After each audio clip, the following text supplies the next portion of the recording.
Hey guys, tonight we are going to London, but not the London of Bridgerton or Downton Abbey. We aren't going to sip tea in a drawing room or discuss the season's latest balls. We are going to the real Victorian London, the city of smoke, shadows and struggle. A place where the fog is so thick you can taste the coal on your tongue, where the river smells like a chemistry experiment gone wrong, and where the most dangerous thing you can do is simply take a deep breath. So before you get comfortable, take a moment to like the video and subscribe, but only if you genuinely enjoy what I do here. And let me know in the comments where you're tuning in from and what time it is for you. It's always fascinating to see who's joining us from around the world. Now, dim the lights, maybe turn on a fan for that soft background hum, and let's ease into tonight's journey together. Congratulations, you've just woken up in the year 1858. It is the height of the British Empire. The sun supposedly never sets on Queen Victoria's dominion, but you wouldn't know that, because looking out your window, you can't even see the sun. You are in the East End, Whitechapel, or maybe Spitalfields. You don't live in a townhouse, you live in a rookery. This is a slum so dense, so packed and so chaotic that it resembles a colony of nesting birds. The buildings are old, rotting timber frames leaning against each other like drunkards holding each other up. You're sleeping in a room that is 10 feet by 10 feet, and you are not alone. In the Victorian slum, privacy is a luxury you cannot afford. You share this single room with your parents, your 3 siblings, and another family that rents the corner near the door. That is 9 people in one room. There is one bed, a mattress stuffed with straw and rags, which the parents use. The rest of you sleep on the floor on piles of old coats or straw mats. You wake up because the person sleeping next to you just coughed in your ear. It is a wet, rattling cough. Tuberculosis, or consumption, is the roommate that never pays rent. It is everywhere. The air in the room is stale. It smells of unwashed bodies, damp wool and the night soil. There is no bathroom. There is a bucket in the corner. It was used by 9 people last night. It is overflowing, and now someone has to empty it. That someone is you. You pull on your clothes, you don't have pyjamas. You sleep in your shirt. You pull on a pair of heavy, scratchy trousers held up by a piece of rope. You don't have shoes yet. You save those for outside to keep the leather from rotting. You pick up the bucket. It is heavy. You walk down the stairs. The staircase is dark, narrow, and slick with moisture. The banister is missing because someone tore it off for firewood last winter. You step out into the courtyard. It is a court, a tiny paved square surrounded by tall tenements. It acts as a chimney, trapping the smoke and the smell. In the centre of the court stands the privy, a single wooden outhouse shared by the 50 people living in your building. There is a line. Neighbours nod to each other, clutching their own buckets. No one talks much. It is 5 all a.m. and the city is already loud. You empty your bucket into the cesspit. The smell hits you like a physical blow. It is a mixture of ammonia, sulphur, and decay. In the summer, this smell is so bad it is called the Great Stink. The politicians in Parliament, miles away in Westminster, will eventually soak their curtains in chloride of lime just to stop from vomiting during debates. But here, you just breathe it in. You walk back upstairs. Now, you need water. There is no tap. There is a standpipe in the courtyard. But the water only runs for 2 hours a day. If you miss the window, you don't drink. You grab a jug and run back down. The water coming out of the pipe is cloudy. It has a brownish tint. You know, logically, that this water comes from the Thames River. You also know that the cesspit you just emptied drains into the Thames River. It is a closed loop. You are drinking what you flushed yesterday, but you have no choice. You fill the jug. You will boil it for tea. The boiling kills the cholera, usually, but it doesn't remove the taste. Breakfast. You sit on the floor. Your mother hands you a slice of bread. It is white bread. The Victorians are obsessed with white bread. They think brown bread is for peasants, but white flour is expensive, so the baker has cut corners. You take a bite. The bread is heavy. It feels gritty against your teeth. Why? Alum. The baker has mixed alum, an aluminum-based chemical used to fix dyes in cloth, into the flour. It makes the bread look whiter. It makes it hold water so it weighs more. Bread is sold by weight. It also causes chronic gastritis. Your stomach hurts every day and you don't know why. You assume it's just life. There is also a little bit of chalk in there, and maybe some ground up bones. Waste not, want not. You spread a little butter on it. The butter is bright yellow. Too yellow. It isn't butter. It is butterine. Animal fat mixed with milk and coloured with carrot juice. Or, if the grocer is dishonest, red lead. You drink your tea. It is dark and bitter. It stains the cup. Why? Because the tea leaves were used yesterday by a rich family in the West End. Their servants dried the leaves, mixed them with iron filings and graphite to make them look black again, and sold them to your grocer. Or maybe it's slow leaves, dried hedge clippings dyed with sheep's dung. You are eating a chemistry set, but you eat it quickly, because you have to work. In the Victorian world, if you don't work, you don't eat. There are no weekends. There are no sick days. You are 12 years old. In the modern world, you would be in middle school. In 1858, you are a prime candidate for the labour force. You have a choice of jobs. None of them are good. You could be a mudlark. This means you go down to the river at low tide. You wade through the freezing mud, which, remember, is raw sewage, looking for things that fell off ships. Coal, rope, nails, bones. You fill a sack. You sell it for pennies. If you cut your foot on a piece of rusty iron, lockjaw, tetanus, you die. Or you could be a crossing sweeper. The streets of London are paved with horse manure. Thousands of horses pull the cabs and omnibuses. They drop tons of waste every day. When a rich lady wants to cross the street, she doesn't want to drag her silk hem through the dung. So you stand there with a broom. You sweep a clean path for her. You hold out your hand, she might give you a halfpenny. Or you could go to the factory, the match factory. You decide on the factory. It pays better. You walk through the fog, the smog. It is a Pea Souper. The smoke from a million coal fires mixes with the river mist to create a yellow sulphuric cloud that blinds you. It stings your eyes. It tastes like acid. You reach the factory gates. The whistle blows. You clock in. You're making matches. Lucifers. You stand at a bench. You dip the wooden sticks into a vat of chemicals. The chemical is white phosphorus. It glows in the dark. It is fascinating. The workers call it the stuff. But there is a problem. The fumes. You inhale them all day. They get into your mouth. They get into your jawbone. At first it's just a toothache. You pull the tooth, but the hole doesn't heal. It starts to rot. The gum turns green. The bone dies. Phossy Jaw. Eventually your entire lower jaw glows in the dark. It smells so bad that no one can stand near you. The only cure is to remove the jaw, but you don't know this yet. You just know that your teeth hurt. You work for 14 hours. You stand the whole time. If you sit, the overseer hits you with a strap. If you drop a tray of matches, your pay is docked. Lunch is a break of 20 minutes. You eat your alum bread with your phosphorus-coated hands. Finally, the whistle blows again. It is dark outside. You haven't seen the sun all day. You walk home. The gas lamps are lit. They hiss and pop. They cast a greenish, flickering light that makes everyone look like a corpse. You are tired. Your bones ache. But you can't go home yet. You need money. The factory pay wasn't enough for rent. So you go to the penny gaff. This is the entertainment for the poor. A rough theatre in the back of a shop or a warehouse. You pay a penny. You watch a play. It is a melodrama. The Murder in the Red Barn. Sweeney Todd. The audience screams at the villain. They throw orange peels at the stage. It is loud, rowdy, and violent. It is the only time you feel allowed to shout. Or maybe you go to the pub, the Gin Palace. It is bright. Mirrors, gaslights, polished mahogany. It is the most beautiful room you have ever seen. It is designed to be beautiful. It is designed to make you forget the slum. You buy a glass of gin. Mother's ruin. It is cheap. It is strong. It burns your throat. It is flavoured with turpentine and sulphuric acid to give it a kick. You drink. The pain in your jaw fades. The hunger fades. You look around. Everyone is drinking. Men, women, children. Babies are given gin to stop them crying. Quietness, they call it. You see a woman in the corner. She's wearing a dress made of rags, but she has a new hat. A hat with a bright green ribbon. That green ribbon? It's dyed with arsenic. Shields green. When it rains, the arsenic runs down her face. It absorbs into her skin. It gives her headaches. It makes her hair fall out. But it is the fashionable colour. Paris green. She smiles at you. Her teeth are black from sugar and neglect.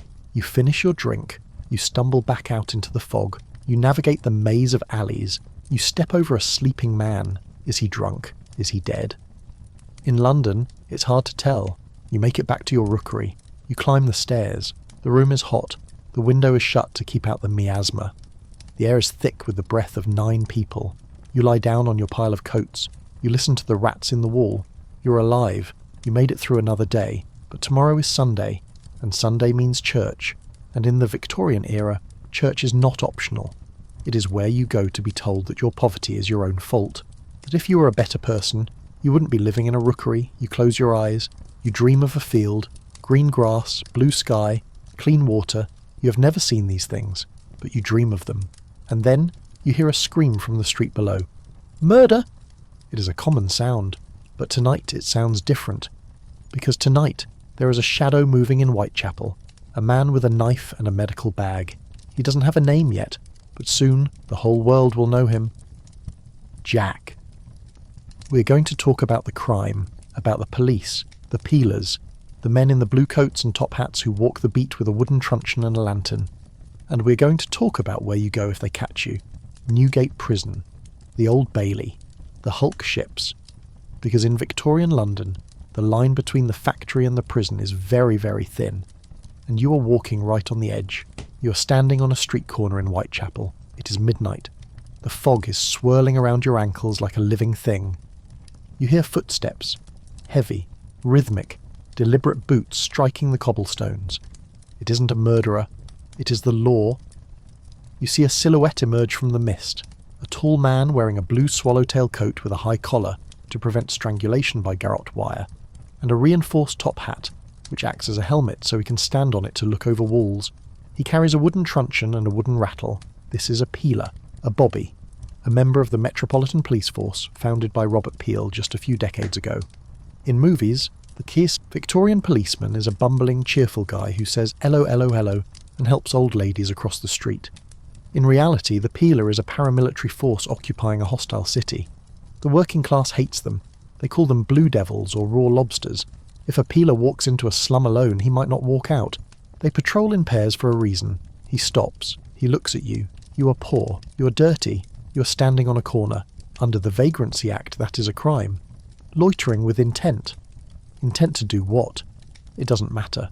Being poor in public is suspicious enough. He grabs your collar. You don't argue. If you resist, he uses the truncheon. If you run, he spins his wooden rattle. It makes a deafening clack, clack, clack sound that summons every other policeman within a half-mile. You're marched to the station house. It smells of unwashed drunks, vomit and carbolic acid, the Victorians' favourite disinfectant. You're thrown into a holding cell. It's just a cage in the middle of the room. You spend the night sitting on a wooden bench next to a pickpocket who is actively trying to steal your buttons because he's bored. Morning comes. You're hauled to the magistrate's court. This isn't a trial by jury with eloquent lawyers and dramatic speeches. This is an assembly line of punishment.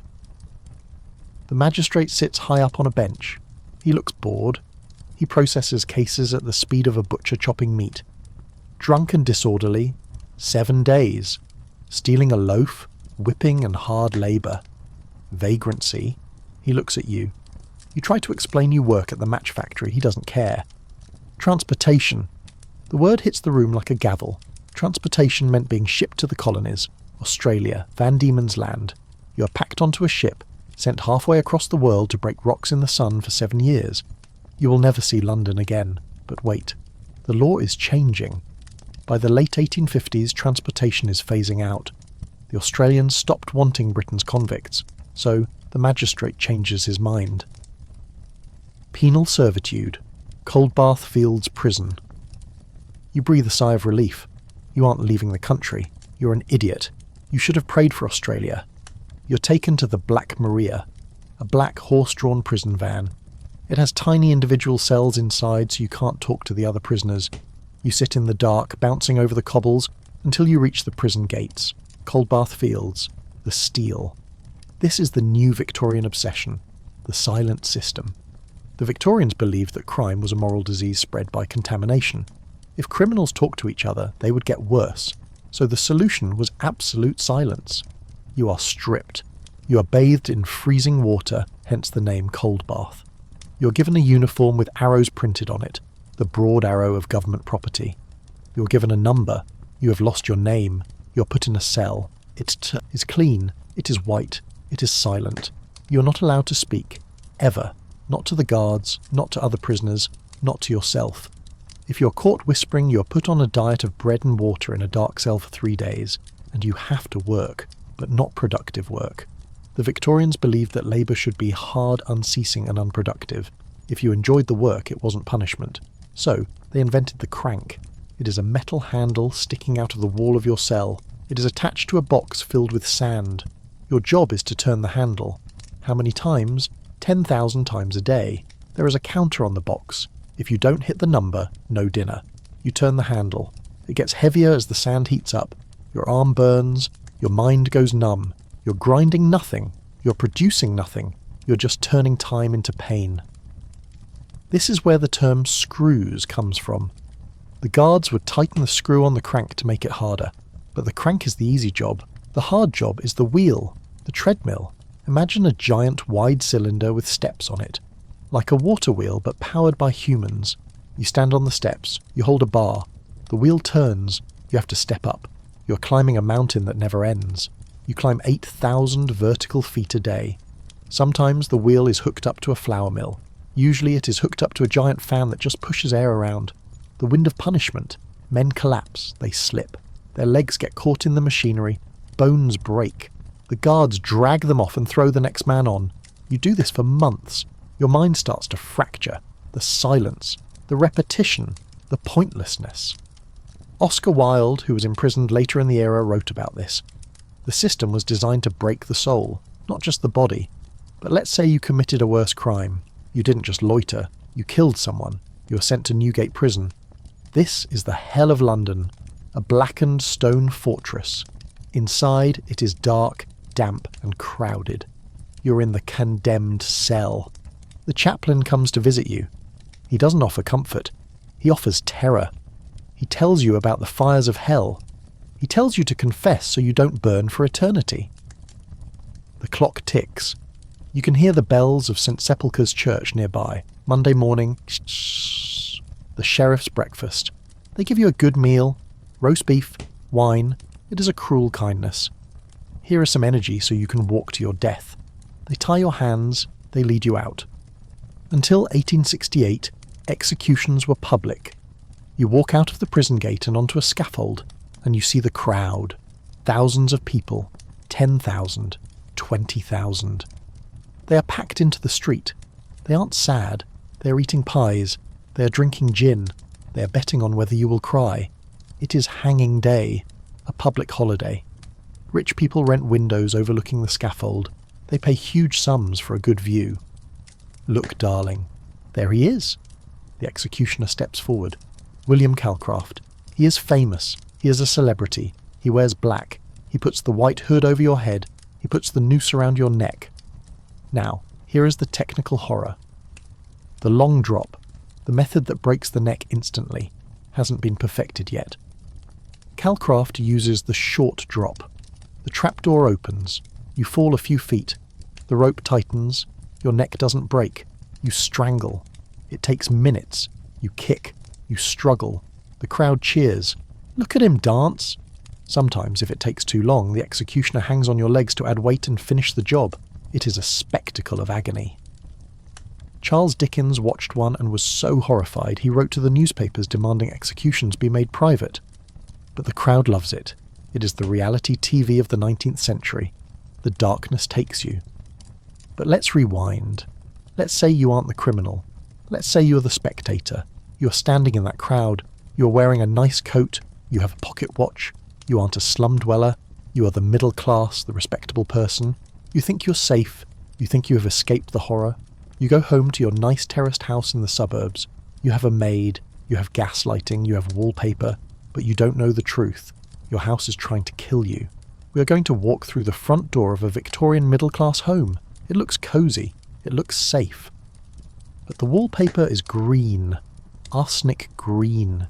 Every time the damp air hits the paper, it releases toxic gas. You're breathing it while you sleep. The baby's bottle. It has a long rubber tube that can't be cleaned. It is growing deadly bacteria inside. They call them murder bottles. The gas lights. They leak carbon monoxide. They suck the oxygen out of the room. You have a constant headache. You think it is nervous exhaustion. It is poisoning. We're going to talk about the domestic horrors, the corsets that snap ribs, the stairs that kill servants, the adulterated milk delivered to your door, because in the Victorian era, money doesn't buy safety. It just buys a more expensive kind of danger. You open the door to your home. The hallway is dark to hide the dirt. The maid takes your coat. She looks tired. She has housemaid's knee, swollen, fluid-filled sacks on her knees from scrubbing the floor for 12 hours a day. You walk into the parlour. You sit by the fire.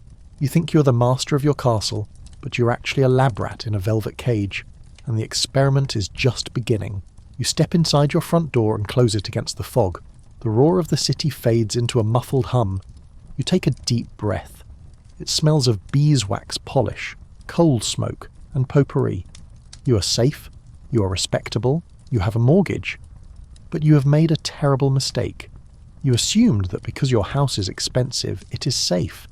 In reality, the Victorian middle-class home is a death trap disguised as a sanctuary. Let's start with the walls. You walk into the parlour. This is the most important room in the house. It is where you impress your guests. It is cluttered. Horror vacui, fear of empty space. Every inch is covered. China figurines, heavy velvet drapes, dried flowers under glass domes, and heavy dark furniture. But look at the wallpaper. It is magnificent. A rich, vibrant emerald green. It features a pattern of trailing ivy or maybe ferns. The Victorians are obsessed with nature, so they bring it inside. The colour is stunning. It doesn't fade in the gaslight. It is the height of fashion. It is called Shields Green, or sometimes Paris Green. It is made by mixing copper with arsenic. You love this room. You spend your evenings here reading by the fire. But the house is damp. London is always damp. The moisture gets into the plaster. It touches the back of the wallpaper. A chemical reaction happens. A mould grows on the paste. It eats the arsenic and releases a gas. Trimethylarsine. You can't smell it. It smells faintly of garlic, but the coal smoke hides it. You breathe it in. Every night. You start to feel tired. You have headaches. Your eyes are red. Your throat is sore. You feel nauseous. You go to the doctor. He tells you it is nerves, or the vapours. He tells you to spend more time resting in your comfortable parlour. So you do. And you get worse. Whole families wasted away. Children died in their nurseries because they licked the pretty green paper. It wasn't until the end of the century that people realised they were living inside a toxic box. But the arsenic isn't just on the walls, it is on you. You look at your wife. She's wearing a green dress. It is beautiful. It swishes when she walks. But as the fabric rubs against her skin, the arsenic dust shakes loose. She inhales it. It absorbs into her sweat. She has rashes where the dress touches her. She faints often. You think it is because she's a delicate flower of womanhood. No, she's being poisoned by her laundry. And the maid? The one who has to hand-wash that dress. Her hands are covered in open sores. But let's look up. The lighting. You have gas lighting. It is a miracle. No more candles dripping wax, just a bright, steady flame that hisses softly. But the gas isn't clean natural gas. It is town gas made from coal. It contains sulphur and carbon monoxide. Every jet is leaking a little bit. The pipes are made of old lead or iron sealed with grease. They leak too. The gas burns up the oxygen in the room. The room is sealed tight to keep out the drafts. So, you are sitting in a room with arsenic walls, breathing carbon monoxide, and slowly suffocating from lack of oxygen. You get a headache, you feel sleepy, you drift off. If the flame blows out while you're asleep, you don't wake up. Gas explosions are common. A leak fills the room. You walk in with a candle. Boom. The front of your house is in the street. But the gas has another side effect. It kills plants. The Victorians noticed that their houseplants kept dying. They couldn't survive the toxic air in the parlour, so a man named Nathaniel Ward invented the Wardian case, a sealed glass box, a terrarium. Inside the glass the ferns lived. Outside they died. Think about that. The environment in your living room is so toxic that a fern needs a spacesuit to survive. But you just sit there and drink your tea. Speaking of tea, let's go to the nursery. You have a baby, a Victorian miracle. You want the best for him. You buy the latest technology, the tube bottle. Before this, babies were fed with spoons or boat-shaped cups. They were messy. But the tube bottle is genius. It is a glass bottle with a long rubber tube attached to a nipple. The baby can hold it himself.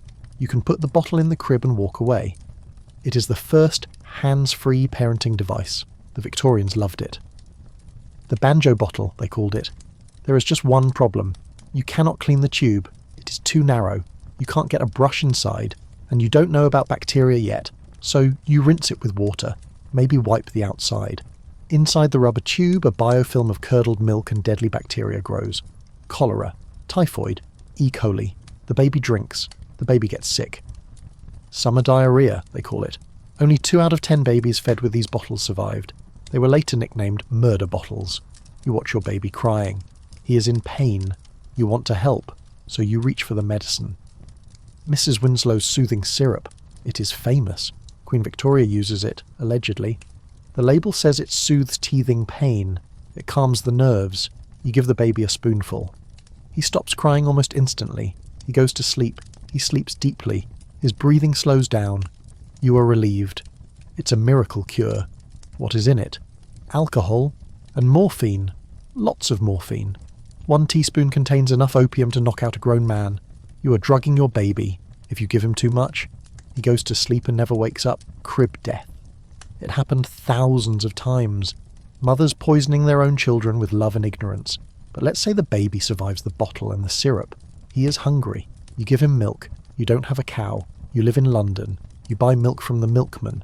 He delivers it in a metal pail. It looks white. It looks creamy. But it is summer. It is hot. How does the milk stay fresh? The milkman adds something. Not ice. That melts. He adds boric acid, or formaldehyde. Yes, the stuff used to embalm dead bodies. It kills the bacteria that make the milk smell sour. It keeps the milk looking sweet for days, but it doesn't make it safe. It just hides the rot. And the formaldehyde? It hardens the lining of the stomach. It destroys the kidneys. You are feeding your child embalming fluid. You go to the kitchen. You want to make a pudding. You use breadcrumbs from a jar, but the jar contains sawdust. You use cayenne pepper, but it is mixed with red lead to make it look spicy. You use pickles. They are bright green. Why? Because they were boiled in a copper pan with vinegar. The copper leaches out and dyes the pickles. It is poison, but it looks fresh. The Victorian kitchen is a laboratory of fraud. But let's move away from the food. Let's talk about the structure of the house itself. The stairs. Your house is tall and narrow. Land in London is expensive. So you build up. 4 stories. The kitchen is in the basement. The nursery is in the attic. Between them are the stairs. Steep, narrow, dark, covered in carpet that is held down by loose rods. And who has to climb them? The maid of all work. She is 15. She comes from the country. She is the engine of the house. She wakes up at 5 a.m. She has to light the fires. This means carrying scuttles of coal from the cellar to the attic. A coal scuttle weighs 30 pounds. She does this 10 times a morning. She wears a long dress. She carries a candle. She trips. Falling downstairs is the leading cause of accidental death for domestic servants. Or her skirt catches fire. The fireplaces have no guards. The fabric is flammable cotton. She leans in to light the fire. Whoosh! She burns to death in your parlour. It happens so often that they invent fireproof crinolines later in the century, but nobody buys them because they are stiff and ugly. Fashion over safety. Always. And let's talk about the crinoline. The cage crinoline. It is the defining fashion of the 1850s and 60s. A cage of steel hoops worn under the dress to make it huge. 6 feet across. It is light. It is airy. Women love it because it frees their legs from the heavy petticoats. But it is deadly. You are a woman. You're walking down the street. A gust of wind catches your skirt. It acts like a parachute. It can blow you into the path of a carriage. It can blow you off a pier. But the real danger is fire. You can't see where your skirt ends. You turn around. Your hem touches the grate. The air inside the cage feeds the flames. You're standing inside a chimney. In 1863, in Santiago, Chile, a church caught fire. The doors were blocked by women in crinolines. They got stuck. 2,000 people died. Back in your London home, you sit down to dinner.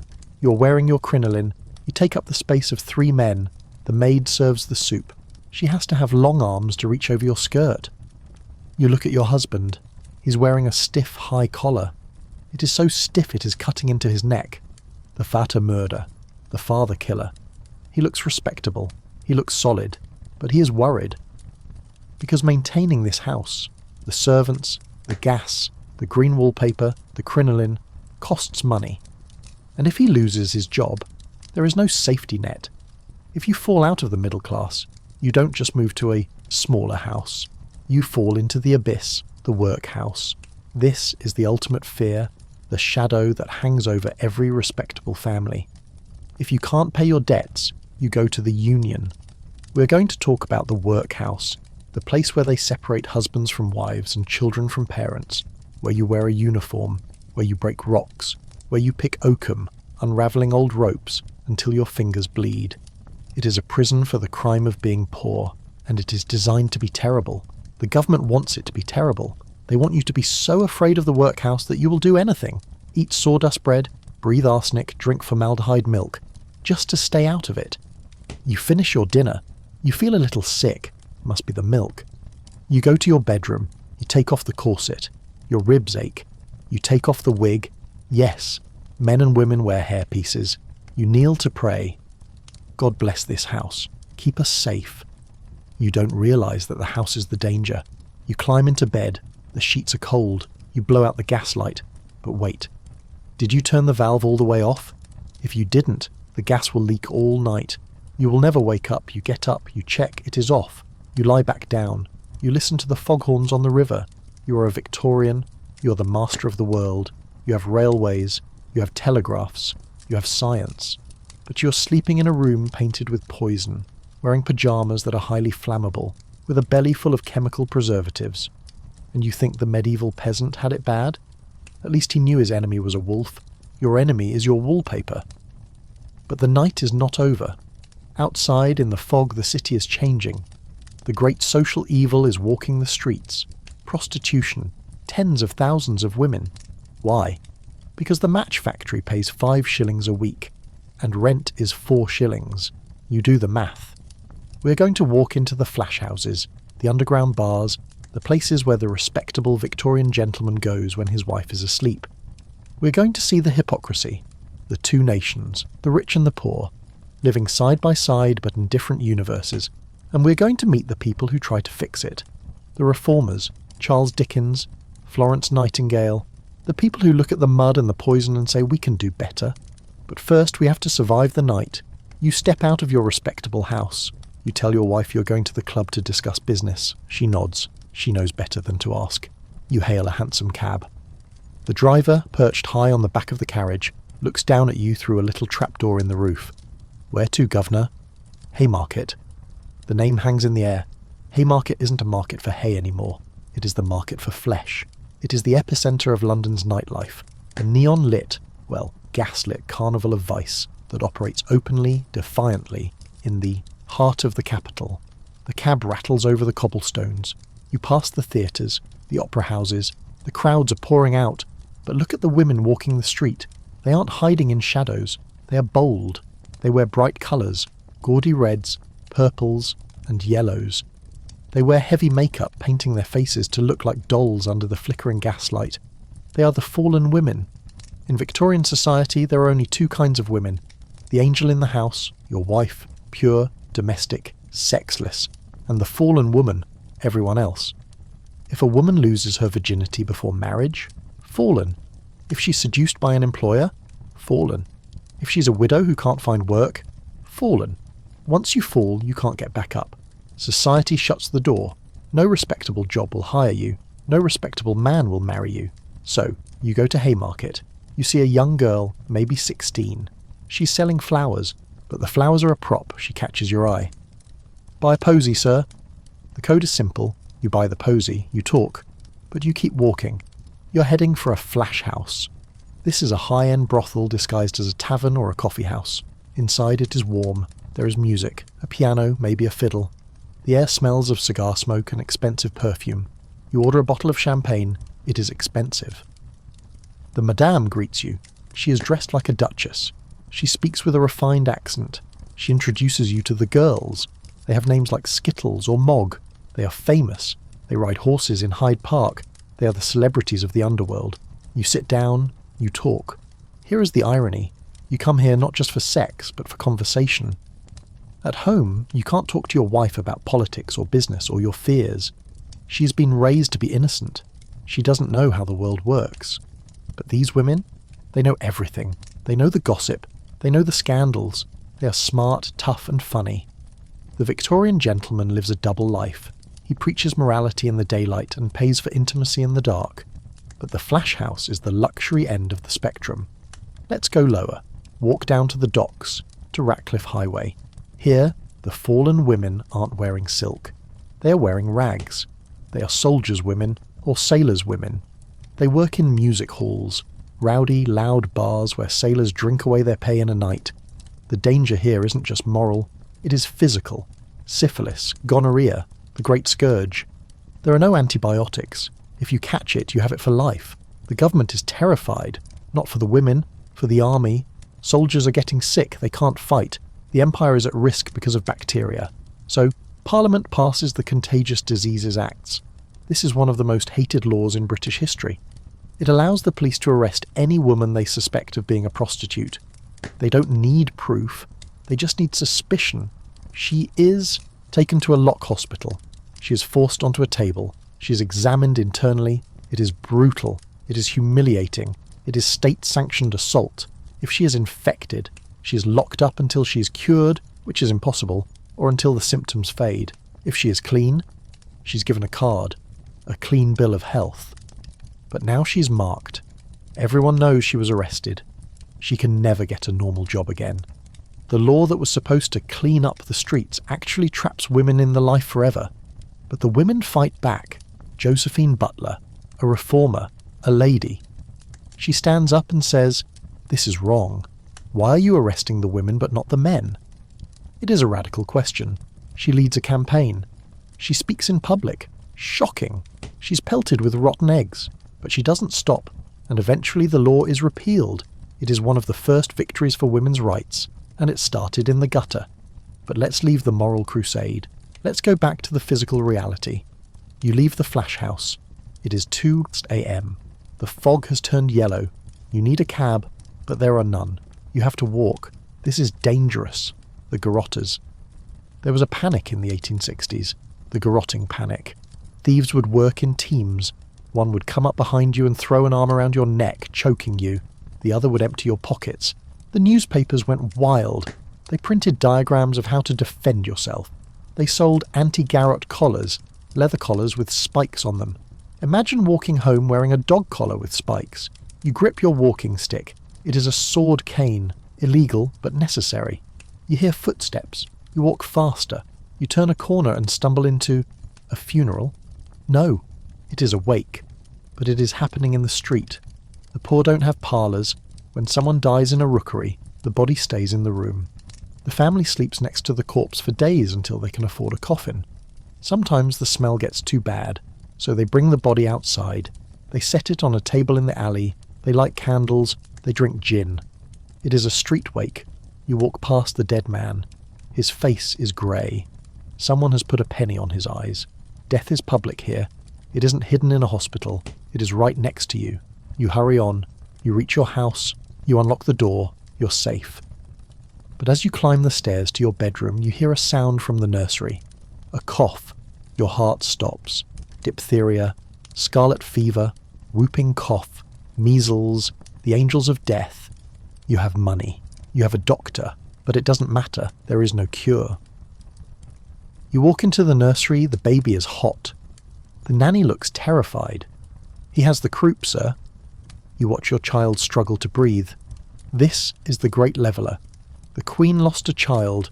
The Prime Minister lost a child. You will likely lose a child. Victorians had big families. 10, 12 children. Why? Because they expected half of them to die. They took post-mortem photography. After the child died, they would dress him in his best clothes. They would prop him up, paint eyes on his closed eyelids, and take a photo. It sounds ghoulish to us, but to them, it was the only image they would ever have, a way to remember the face before it went into the ground. You stand by the crib, you pray, and you realise that all your money, all your status, all your progress, it means nothing against a microbe. But let's step back from the tragedy. Let's look at the machinery of death.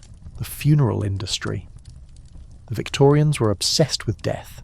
They turned it into an art form, black crape, black horses with black plumes, professional mourners, mutes, hired to look sad. Why? Because a good funeral showed you were respectable. If you had a cheap funeral, you were a failure. Families would go into debt to bury a child. They would starve themselves to buy a headstone. The friendly societies, burial clubs. You pay a penny a week. If you die, the club pays for the funeral. It is the beginning of insurance. But there is a scandal here too. Burial club murders. Desperate parents would insure their children and then let them die. Or help them die. To get the payout. It happened. Not often, but enough to terrify the public. The Essex poisonings. Women using arsenic to kill husbands and children for the insurance money. Arsenic was easy to buy. It was sold as rat poison. You just signed a book. It had no taste, no smell. It looked like sugar. It was the perfect crime. Until the Marsh test was invented. A chemical test that could detect arsenic in a body. Suddenly the poisoners were getting caught. Science catching up with sin. You leave the nursery. The baby is sleeping. For now, you go to your own room. You undress. You look out the window. The sun is rising over London. The smoke is already starting to puff from a million chimneys. The factory whistles blow. The machine is waking up. But today, you aren't going to the office. You are going to the exhibition. The great exhibition of 1851. Or maybe a later one. The Crystal Palace. A building made entirely of glass and iron. It covers Hyde Park. It is the temple of the future. You walk in. There are trees inside, fountains, and machines. Steam engines, looms, printing presses. You see the Koh-i-Noor diamond. You see stuffed elephants. You see a flushing toilet, the monkey closet. It is dazzling. It tells you that Britain is the greatest nation on earth, that technology will solve everything, that the future is bright, clean, and orderly. You want to believe it.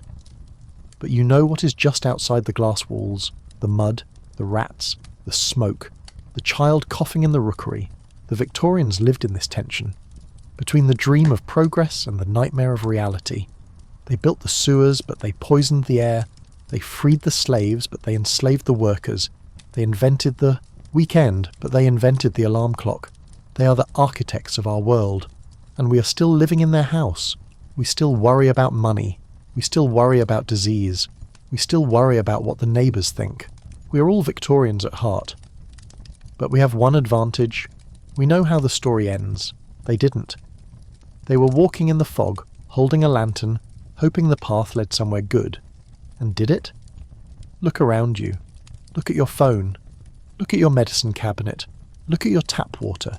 Yes, it did. But the price was high. So as we leave the Crystal Palace, as the glass glitters in the sun, remember the mudlark. Remember the match girl. Remember the boy in the chimney. They paid the bill. And now we are going to leave London. We're going to the countryside. Because the Victorians didn't just ruin the city. They ruined the farm too. The agricultural depression. The rural exodus. The village is dying. The machines are coming for the harvest. We're going to talk about the threshing machine. The monster that ate the jobs of the poor. And the swing riots. When the peasants fought back with fire.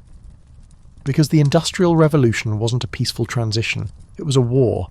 And the battlefield was a wheat field. You step off the train. The steam clears. And for the first time in what feels like years, you breathe air that doesn't taste like sulphur. You are in the countryside. Dorset. Or maybe Norfolk. To a modern eye, this looks like a postcard. Rolling green hills, sheep grazing, hedgerows stitching the landscape together like a quilt. You see a thatched cottage with smoke curling from the chimney. You think, finally, peace. You're wrong. The Victorian countryside is not a retreat. It is a factory without a roof. And right now, it is a factory that is firing its workforce. You walk toward that charming cottage. Up close, the charm evaporates. The thatch is rotting. It hasn't been replaced in 20 years because the landlord would rather spend his money on a new carriage. The walls are damp. Green mould grows at eye level. You step inside. It is darker than the city rookery. The windows are tiny to keep the heat in, but there is no heat. Fuel is expensive. In London, you could scrounge for coal that fell off wagons. Here, all the wood belongs to the Lord. If you pick up a fallen branch, it's theft. So you burn dried cow dung or peat. It smells acrid. The floor is dirt. Not packed earth, mud. Because the cottage is built in a hollow, the water drains into your living room. You look at the family living here. They are thin, thinner than the Londoners. In the city you could buy garbage meat, the scraps. Here you can't afford meat at all. The rural diet is bread and tea, that's it. Tea and tator diet. Weak tea and a boiled potato. If you are lucky, maybe a little lard to smear on it. The children are stunted. They have rickets, bowed legs, from lack of sunlight and calcium, even though they live outside. Why? Because they work from dawn till dusk in the fields, wearing rags that don't protect them from the rain. But the real horror isn't the hunger, it is the sound. You hear it in the distance, a low rhythmic thumping. Chug, chug, chug. It sounds like a heartbeat.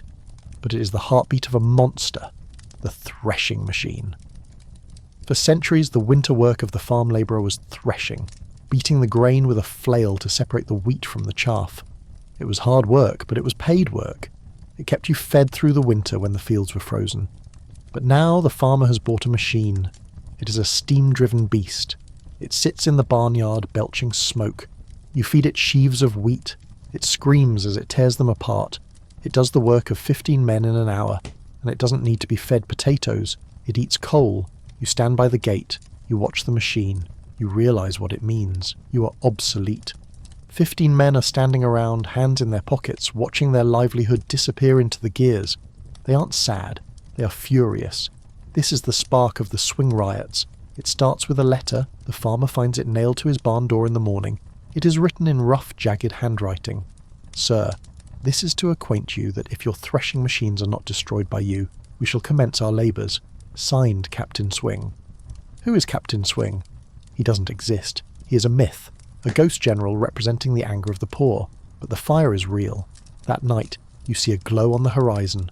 A rick, a massive stack of hay, is burning. Then another, then a barn. The sky turns orange. The red cock is crowing, slang for arson. The farmers panic. They hire guards. They buy man-traps, giant steel jaws hidden in the grass to snap the leg of a trespasser. But the rioters are desperate. They march from farm to farm. They carry sledgehammers. You join them. You march to the barn. You see the threshing machine. It looks like an idol to a cruel god. Break it, someone shouts. You swing the hammer. The iron shatters. The gears fly. For a moment you feel powerful. You have killed the machine. But the victory is short. The army arrives. Dragoons on horseback. They don't negotiate. They charge. You run into the woods. You hide in a ditch. The aftermath is brutal. The courts are merciless. 19 men are executed. Hundreds are transported, sent to Australia, Tasmania, Botany Bay. They are chained in the hold of a ship for 4 months. If they survive the voyage, they become slave labour in a new world, all because they wanted to work. But let's say you avoid the riots. You just want a job. You go to the hiring fair. This is the humiliation ritual of the countryside. It happens once a year, usually at Michaelmas, September. You stand in the market square. You wear a symbol of your trade. If you are a shepherd, you hold a crook. If you are a milkmaid, you hold a pail. If you are a general labourer, you just look strong. The farmers walk up and down the rows. They inspect you. They check your muscles. They look at your teeth. It is a slave market in everything but name. I'll give you 5 shillings a week and a loft in the barn. 6 shillings, sir. 5, or I take the next man. You take the 5. You are bonded for a year. You cannot leave. If you leave, you can be arrested and sent to the House of Correction. You move into the barn. You sleep in the hayloft above the horses. It is warm at least. But the ammonia from the horse urine makes your eyes water. You work, ploughing, sowing, reaping. But farming is changing. It isn't just men anymore. It's gang labour. This is one of the darkest chapters of Victorian rural life, the public gangs. A gangmaster hires a group of children and women. It is cheaper than hiring men. He takes them from farm to farm. They walk miles every morning to get to the fields. You see them passing on the road, a line of children, some as young as 6. They are ragged. They are muddy. They are stone-picking. Walking through a field, picking up stones, carrying them in baskets. Or they are bird-scaring. A child stands in a field alone for 12 hours, shouting at crows. If he stops shouting, the farmer beats him. Imagine being 7 years old, alone in a massive empty field in the rain, screaming at birds until your voice breaks. The gangmaster is often cruel. He carries a whip. He uses it. The morality of the gang shocks the Victorians, not the child labour. They are used to that. But the mixing, boys and girls working together, with no supervision. The newspapers write scandalous articles about the immorality of the fields. They claim the girls are turning into heathens. They claim they use bad language. They do. You would too if you were picking turnips in the frost. But nobody stops it, because cheap food feeds the cities, and the cities are hungry. You finish your year of bondage. You have saved nothing. The farmer deducted money for your food, for your tools, for damages you didn't cause. You're back at zero. You look at the train station. The steam engine is hissing. The railway has reached the village. It cuts through the fields, a black scar of iron and coal. You have a choice. Stay here and starve, or take the train to the city. You have heard the stories about London, the fog, the crime, the disease. But you have also heard about wages, factory work, a chance. This is the rural exodus. Millions of people making the same choice, leaving the land of their ancestors for the unknown terror of the slum. You buy a ticket, third class, open carriage. You stand in the wind as the train picks up speed. You watch the fields blur. You watch the threshing machine recede into the distance. You're leaving nature behind. You're entering the machine age. But before you get to London, the train stops, a market town. You get off to stretch your legs, and you see something strange. A crowd, a tent, bright colours, a travelling circus, or a freak show. The Victorians are obsessed with the curious. You pay a penny, you walk in, you see the bearded lady, the dog-faced boy, the living skeleton.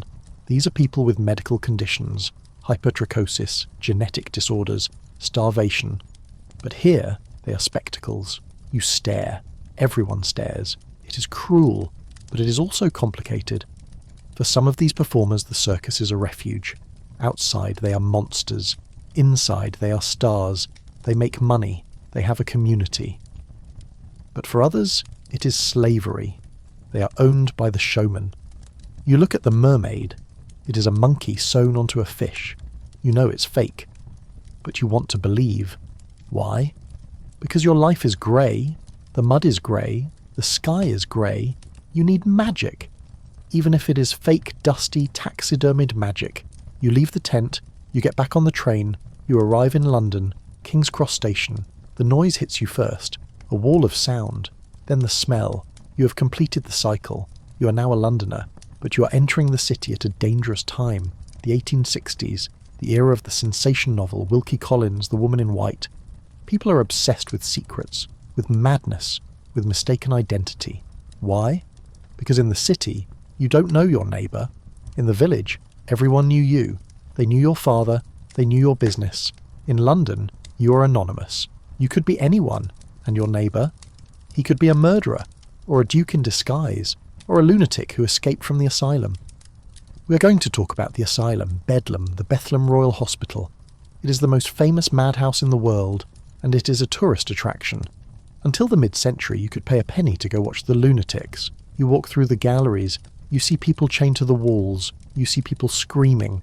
You bring a stick to poke them, to make them dance. It is entertainment. But then the reformers come. They say, this is wrong. These are patients, not animals. They build new asylums, huge ones. In the countryside. The Bin. They are red brick palaces. They look like universities. But inside, we talked about the rest cure for rich women. But for the poor, it is the work cure. You're mad. You need structure. You need laundry. You spend your days scrubbing floors. If you refuse, the hydrotherapy. They strap you into a bath. They pour ice water on your head. Or they lock you in a steam cabinet or the rotary chair. They spin you until you vomit and pass out. The theory is that it rearranges the brain. It is torture disguised as science. And the easiest way to end up there, be a woman who speaks too loud, or a man who drinks too much, or simply be poor and annoying. The asylum is the dumping ground for the inconvenient. But you are sane. For now, you need a place to live. You find a common lodging house, a doss house. It is worse than the Rookery. You pay 4p for a coffin bed, a wooden box on the floor. It looks exactly like a coffin. You sleep in it. Or, if you only have 2p, the 2-penny hang, you sit on a bench. A rope is stretched in front of you. You lean over the rope. You sleep hanging over it like a wet towel. In the morning, the landlord cuts the rope. Everyone wakes up. Sleep tight. You walk out into the dawn. You see a group of men entering a pub. They are wearing heavy boots and holding dogs, rat catchers. They are going to a rat pit. They put a terrier in a pit with 100 rats. They time how long it takes for the dog to kill them all. Jack Black, the Queen's rat catcher. He is a celebrity. He wears a uniform made of rat skins. He catches rats with his bare hands. He sells the pretty ones as pets to ladies. Yes, Victorian ladies kept fancy rats in gilded cages. You watch the betting. Men screaming, rats screeching. It is violent. It is bloody. It is the only entertainment you can afford. But as you watch, you feel a tap on your shoulder. A recruiter. You look strong, lad. Ever thought about the Queen's army? The Queen's shilling. If you take the coin, you are enlisted. You think about the farm. You think about the factory. You think about the rope bed. The army offers a uniform, boots, a gun, travel, India, Africa. You take the coin. You're going to see the Empire. But the Empire is not what you think. We're going to get on a troop ship. We're going to sail to the tropics. We're going to talk about cholera in the jungle, about the Zulu spear, about the sepoy mutiny, the thin red line. Because the Victorian reality isn't just about London fog. It is about blood on the sand in places you have never heard of, and the letters you write home that never arrive. Pack your kit bag. Put on your red coat. You're going to war. You're standing on the deck of a troop ship, the HMS Birkenhead, or maybe the Mega Era. It doesn't matter. They all smell the same. Tar, salt, unwashed wool, and fear. You're wearing a red coat. It is made of thick wool. This is excellent for a winter in England. It is less excellent for where you're going. India, the heat hits you before you even see the land. It is a wet, suffocating heat that makes your uniform feel like a suit of armour made of carpet. You're sweating in places you didn't know could sweat. You land in Calcutta or Bombay. The sensory overload is immediate. The colours are brighter than anything in grey London. The smells are sharper. Spices, flowers, sewage, burning cow dung. You march. You're carrying a musket, an Enfield rifle later on, a bayonet, a heavy pack, a water canteen made of wood that tastes like moss. You march for miles. Your feet blister. Your wool uniform chafes your skin raw. And then the real enemy arrives. Not the sepoy, rebels, not the Zulu warriors, the water. You're thirsty. You fill your canteen from a stream. It looks clear.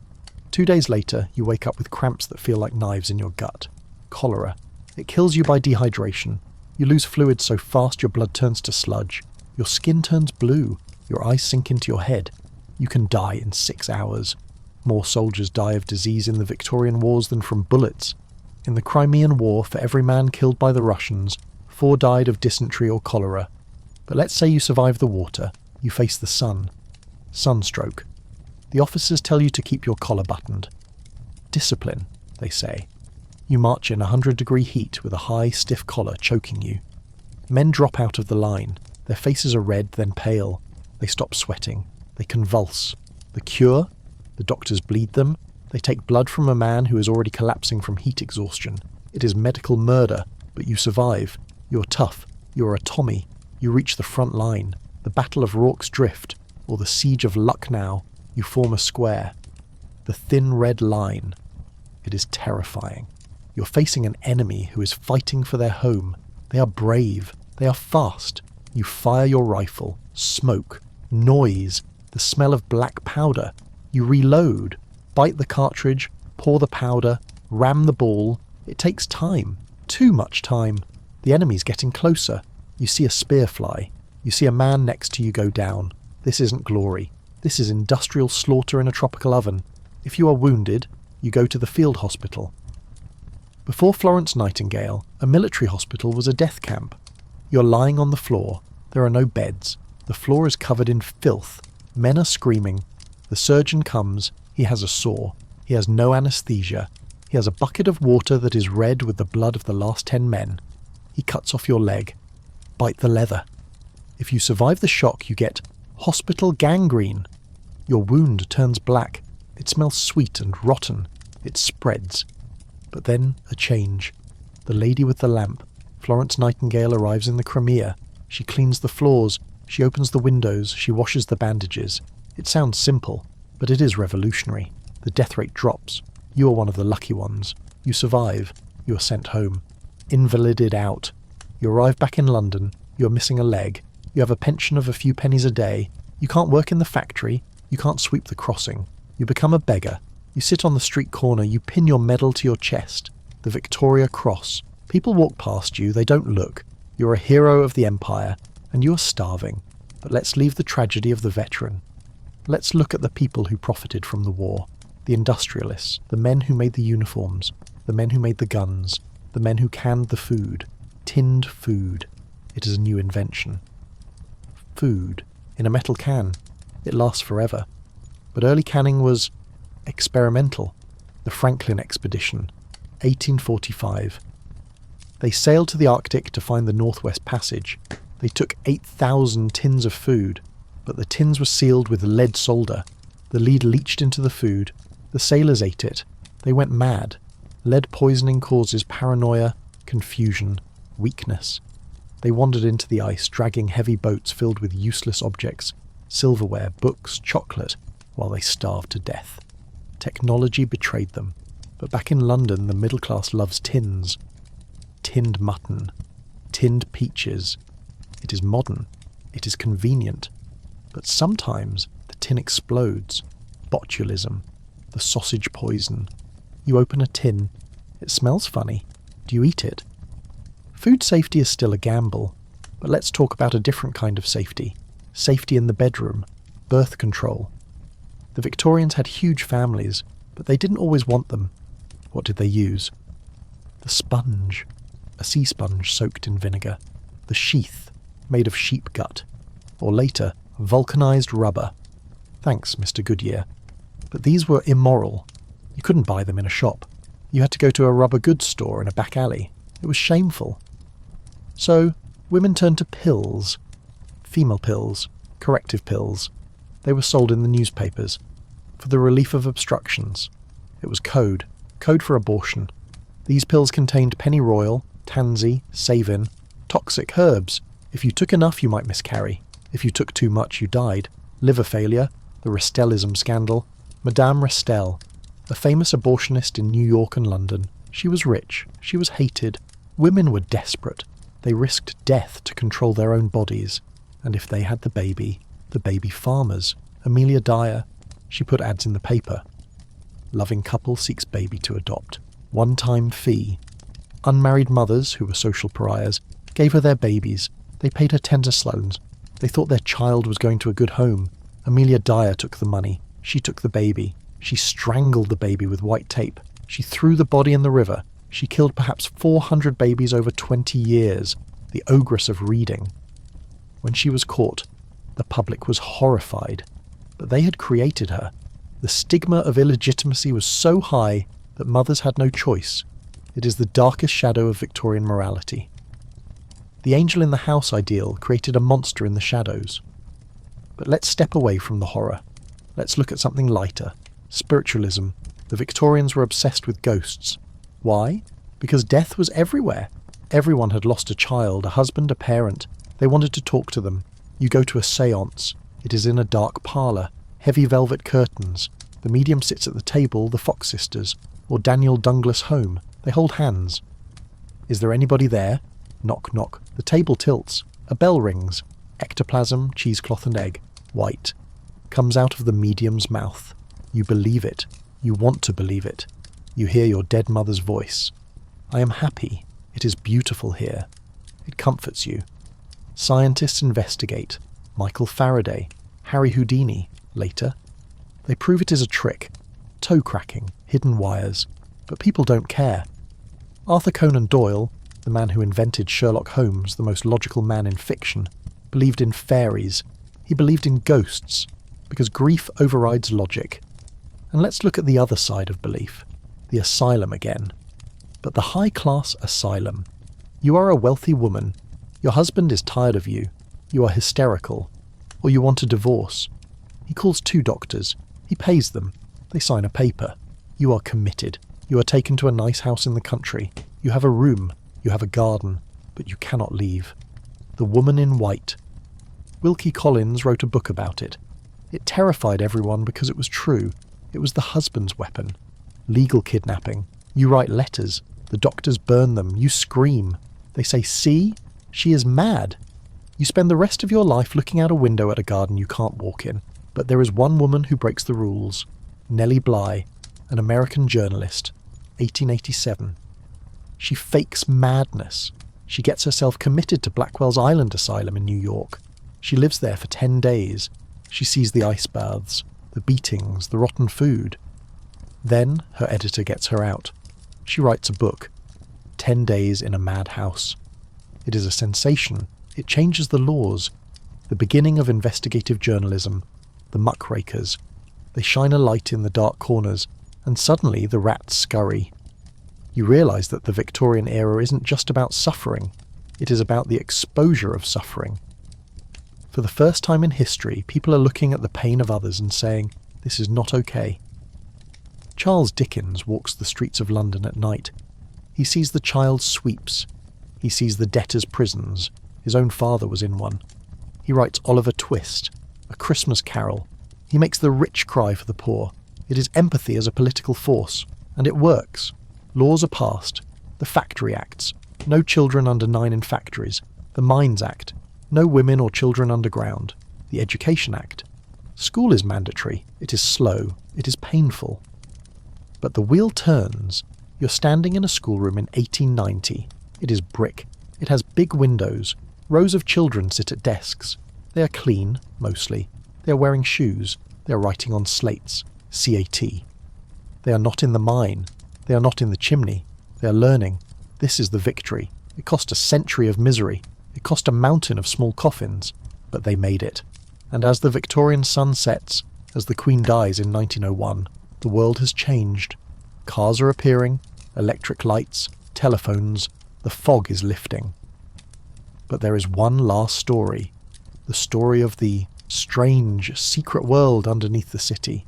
Not the sewers, the trains, the underground, the first subway in the world, the Metropolitan line, steam trains underground. Imagine that. A steam engine, belching smoke, inside a tunnel. You go down the stairs. The air is thick with soot. It is the drain.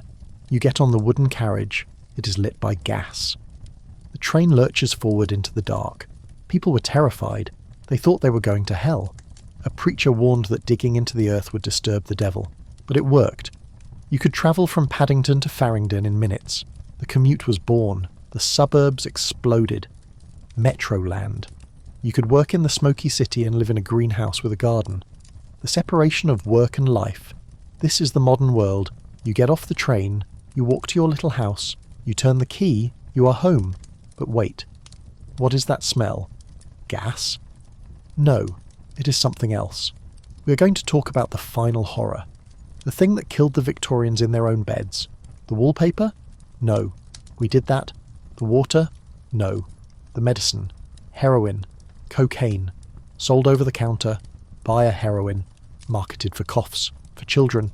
Cocaine toothache drops. You have a headache? Take a powder. You feel great. You feel energetic. Then you crash. You need more. The Victorian addict. Sherlock Holmes injecting cocaine when he is bored. It wasn't a crime. It was a habit. Respectable ladies sipping laudanum, opium with their tea. A nation sedated. Why? Because the world was changing too fast. The noise, the speed, the nervous exhaustion. They called it neurasthenia.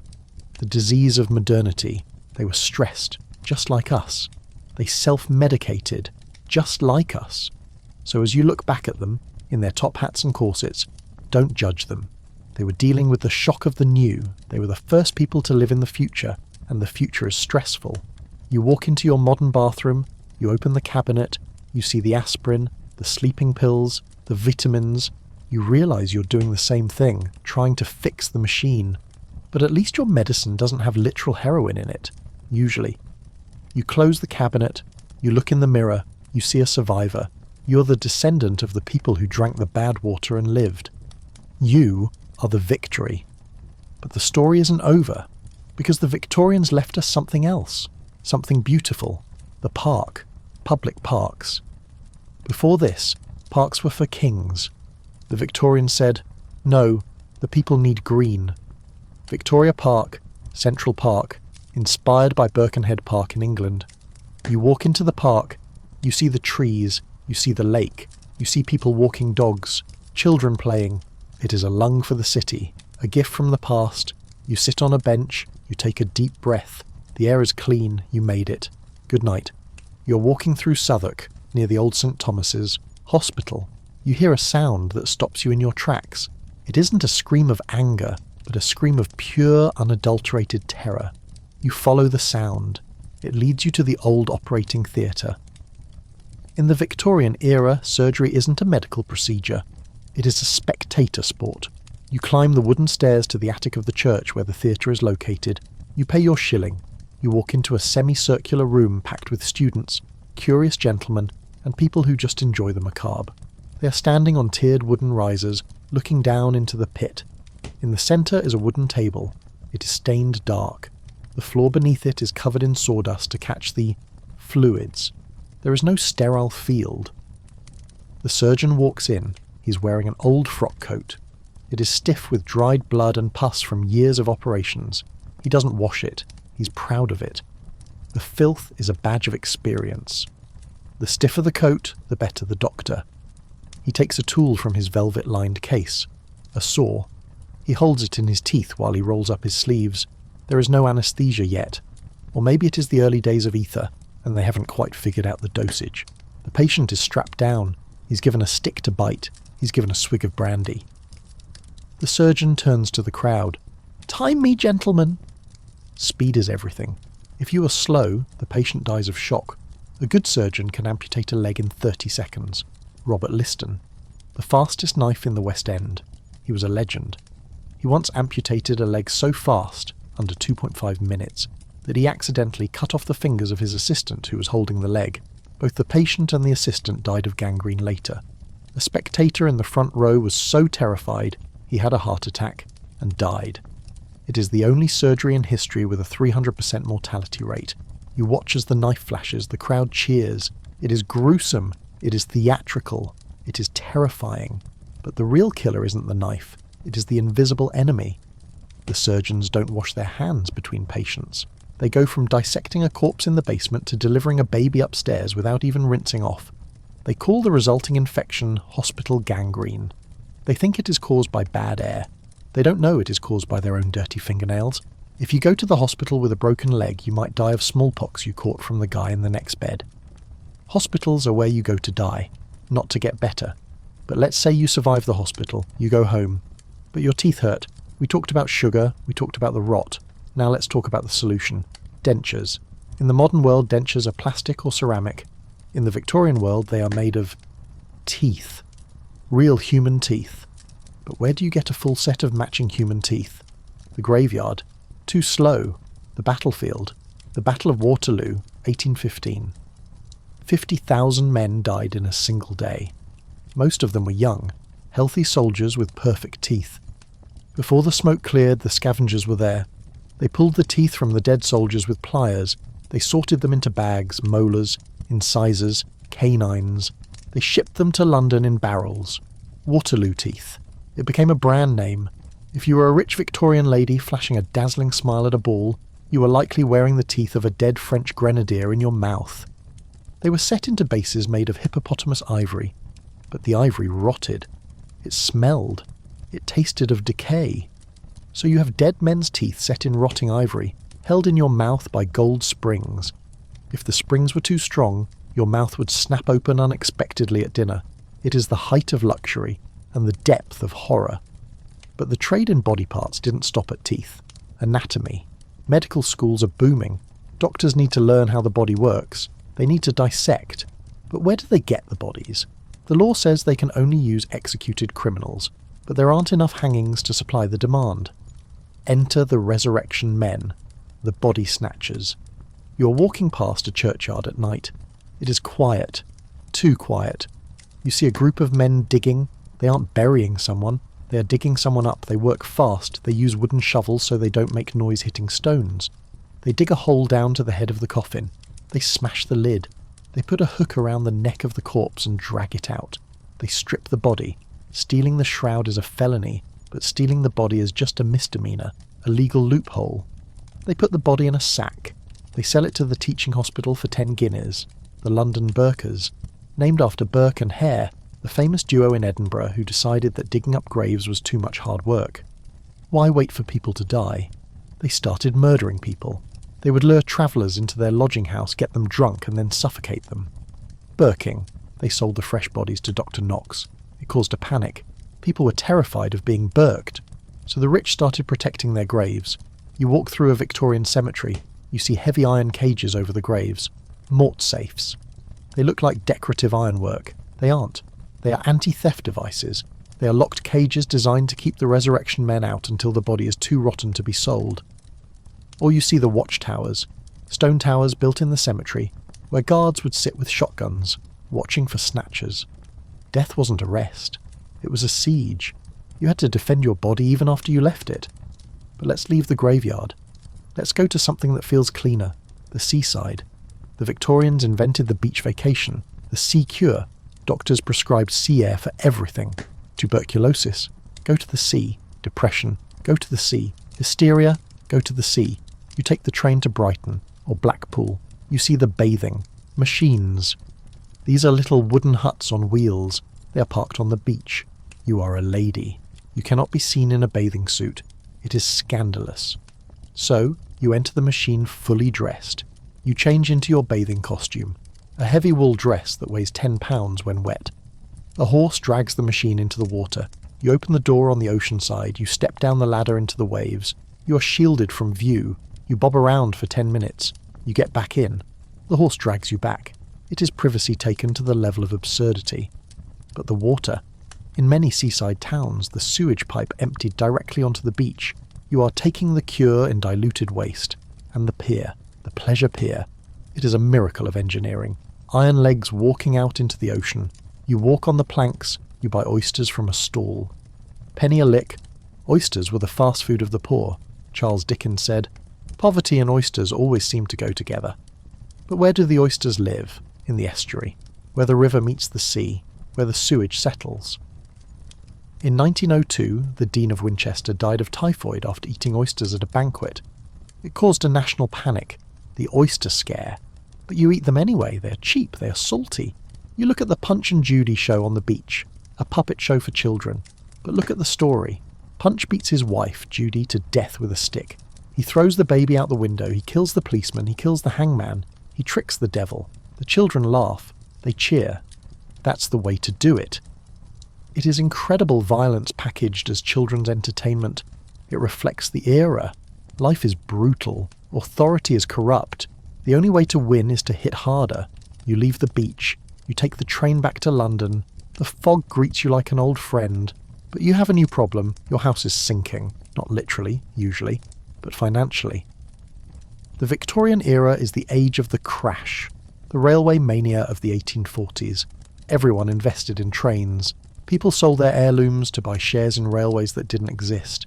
Then the bubble burst. Thousands were ruined. Respectable families lost everything overnight. Debtor's prison, the Marshalsea, the Fleet. If you owe money, you go to prison. But not a normal prison. A prison where you have to pay rent.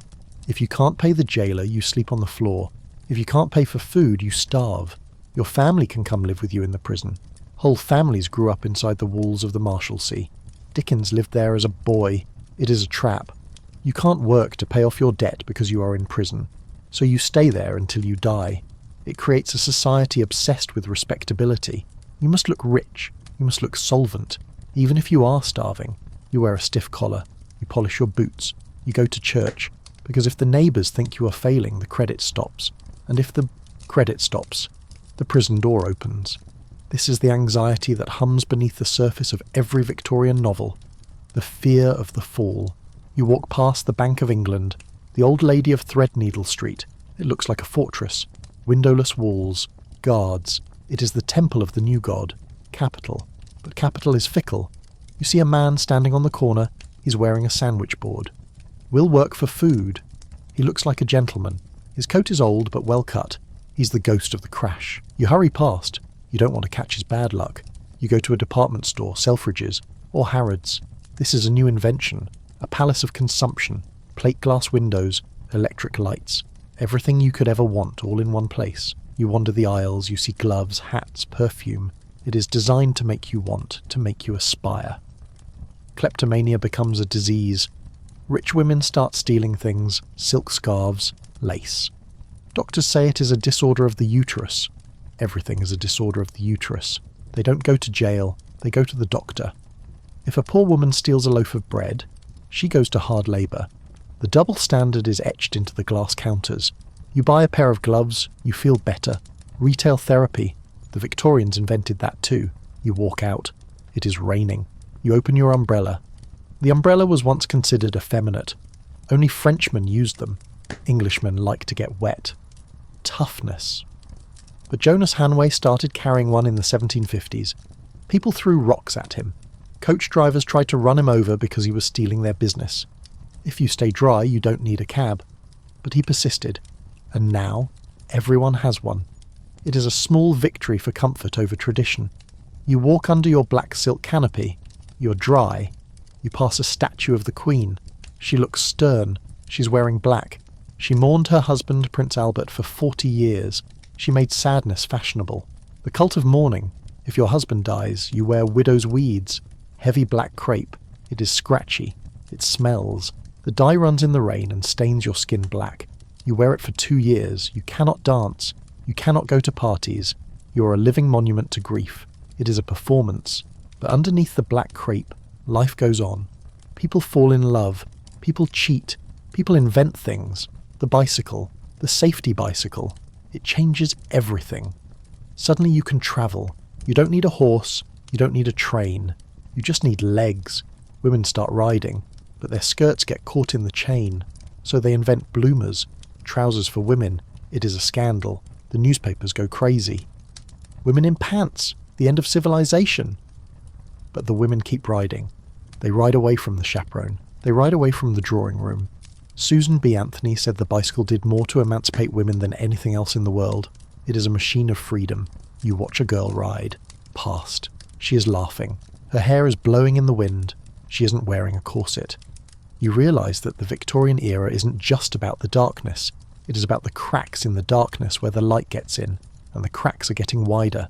We're nearing the end of the century, the 1890s, the naughty 90s.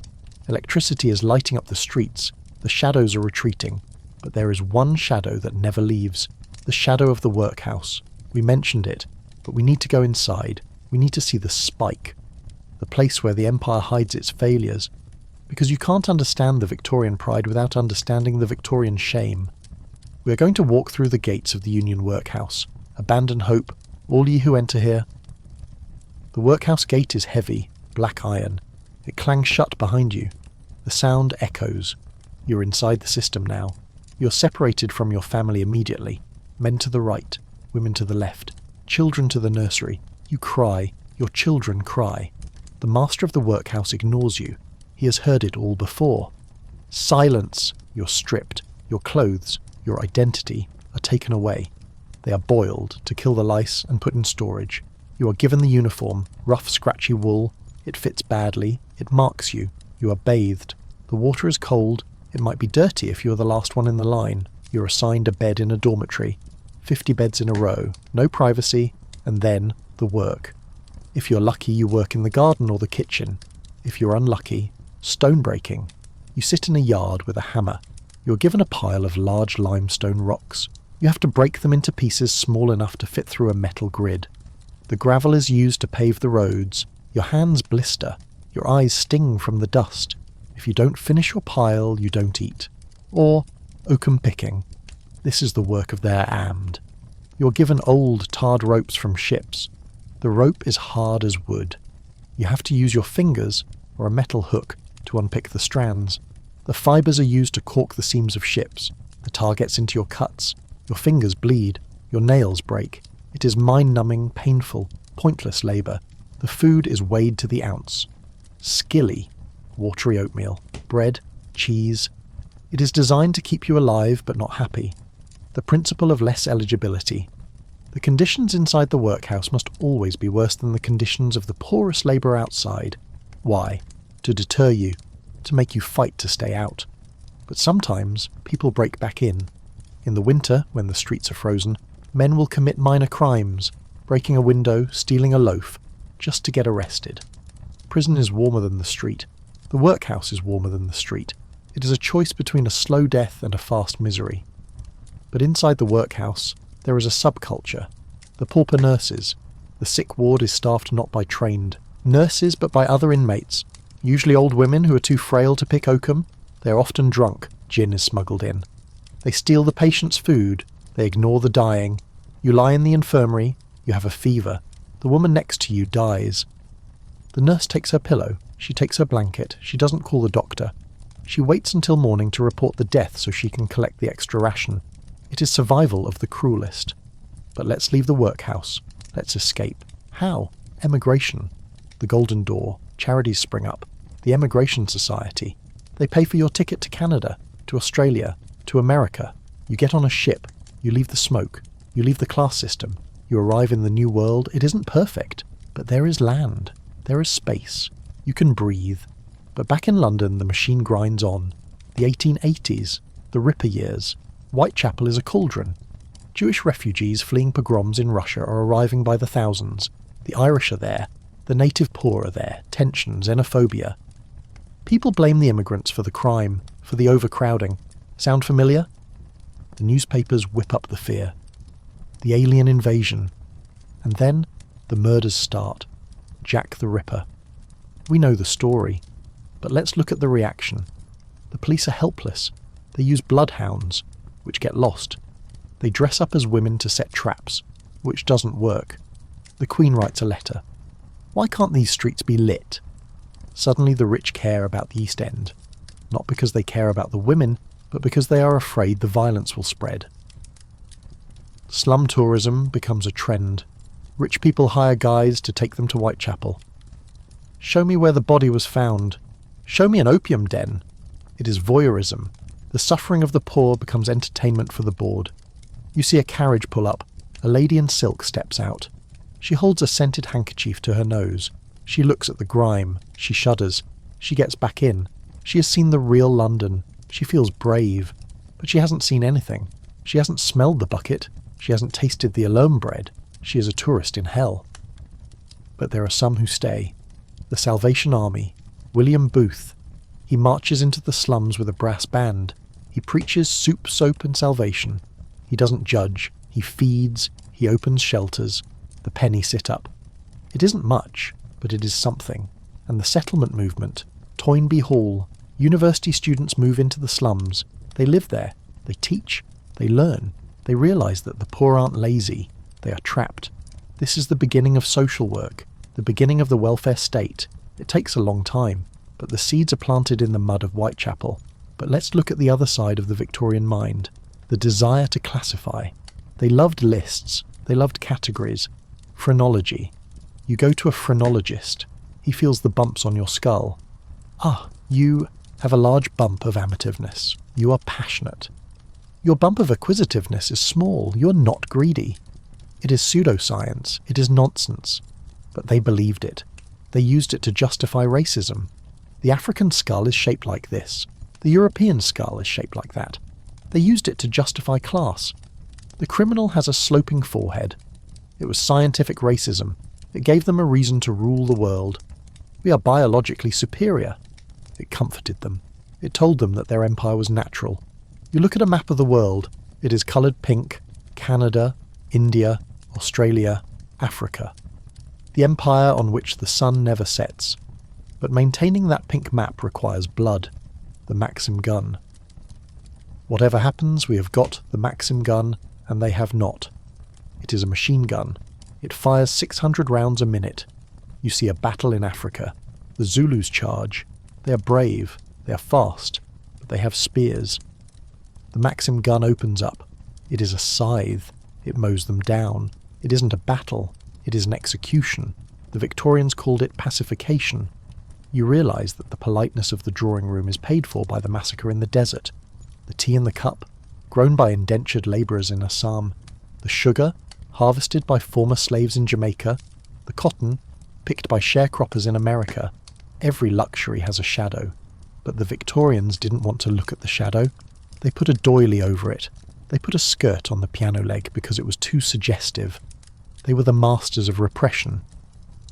But repression builds pressure, and the pressure is building. The suffragettes. Women who are tired of being angels. They want the vote. They don't just ask. They fight. They smash windows. They burn mailboxes. They chain themselves to railings. Emmeline Pankhurst. Deeds, not words. They are arrested. They go to prison. They go on hunger strike. The government panics. They force feed them. Imagine a tube being shoved down your nose. Milk and eggs poured in. It is torture. But the women don't break. The cat and mouse act. They release them when they are sick. When they get healthy, they arrest them again. It is a brutal game. But it shows that the Victorian order is cracking. The women are waking up, the workers are waking up, the colonies are waking up, the 20th century is knocking on the door, and it is holding a sledgehammer. But before we open that door, let's look at one last Victorian obsession: the future. They loved the future. H.G. Wells, the time machine, the War of the Worlds.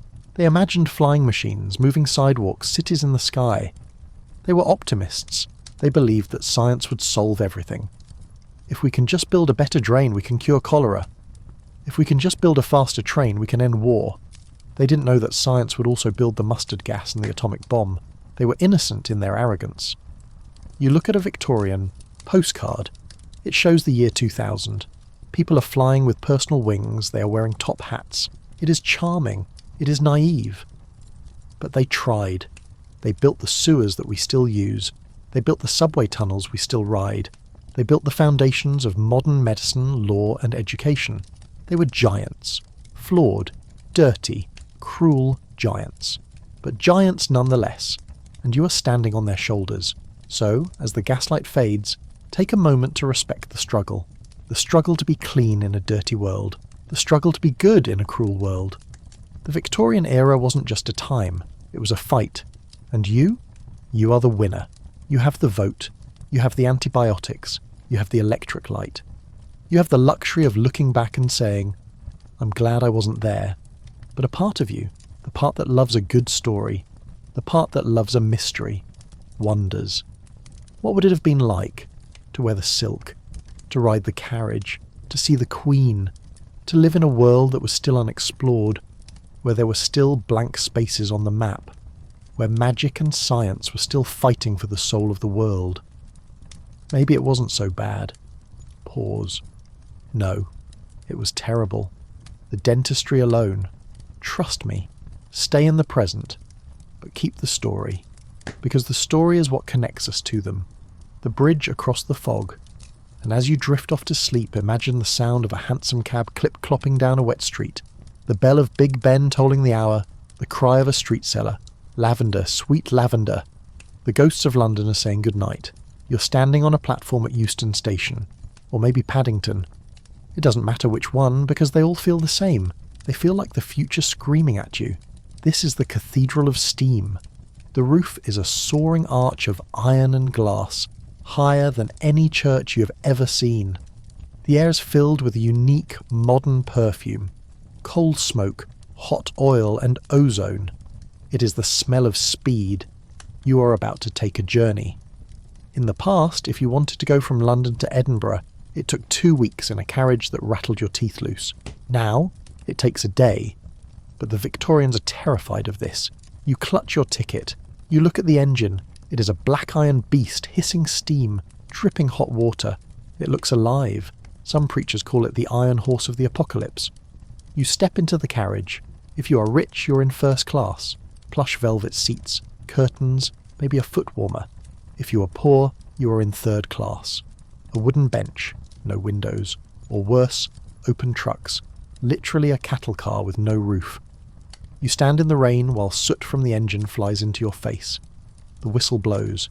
It is a shriek that cuts through the noise of the city. The train lurches. You are moving, and you are moving fast. 30 miles per hour. To us, this is a crawl. To a Victorian, this is light speed. Medical journals are full of warnings. They say the human body was not designed for this speed. They say the vibration will shatter your nerves. They call it railway spine. They believe that looking out the window at the passing scenery will drive you mad because your brain can't process the images fast enough. Visual overstimulation. You look out the window anyway, the city blurs. The fields turn into green streaks.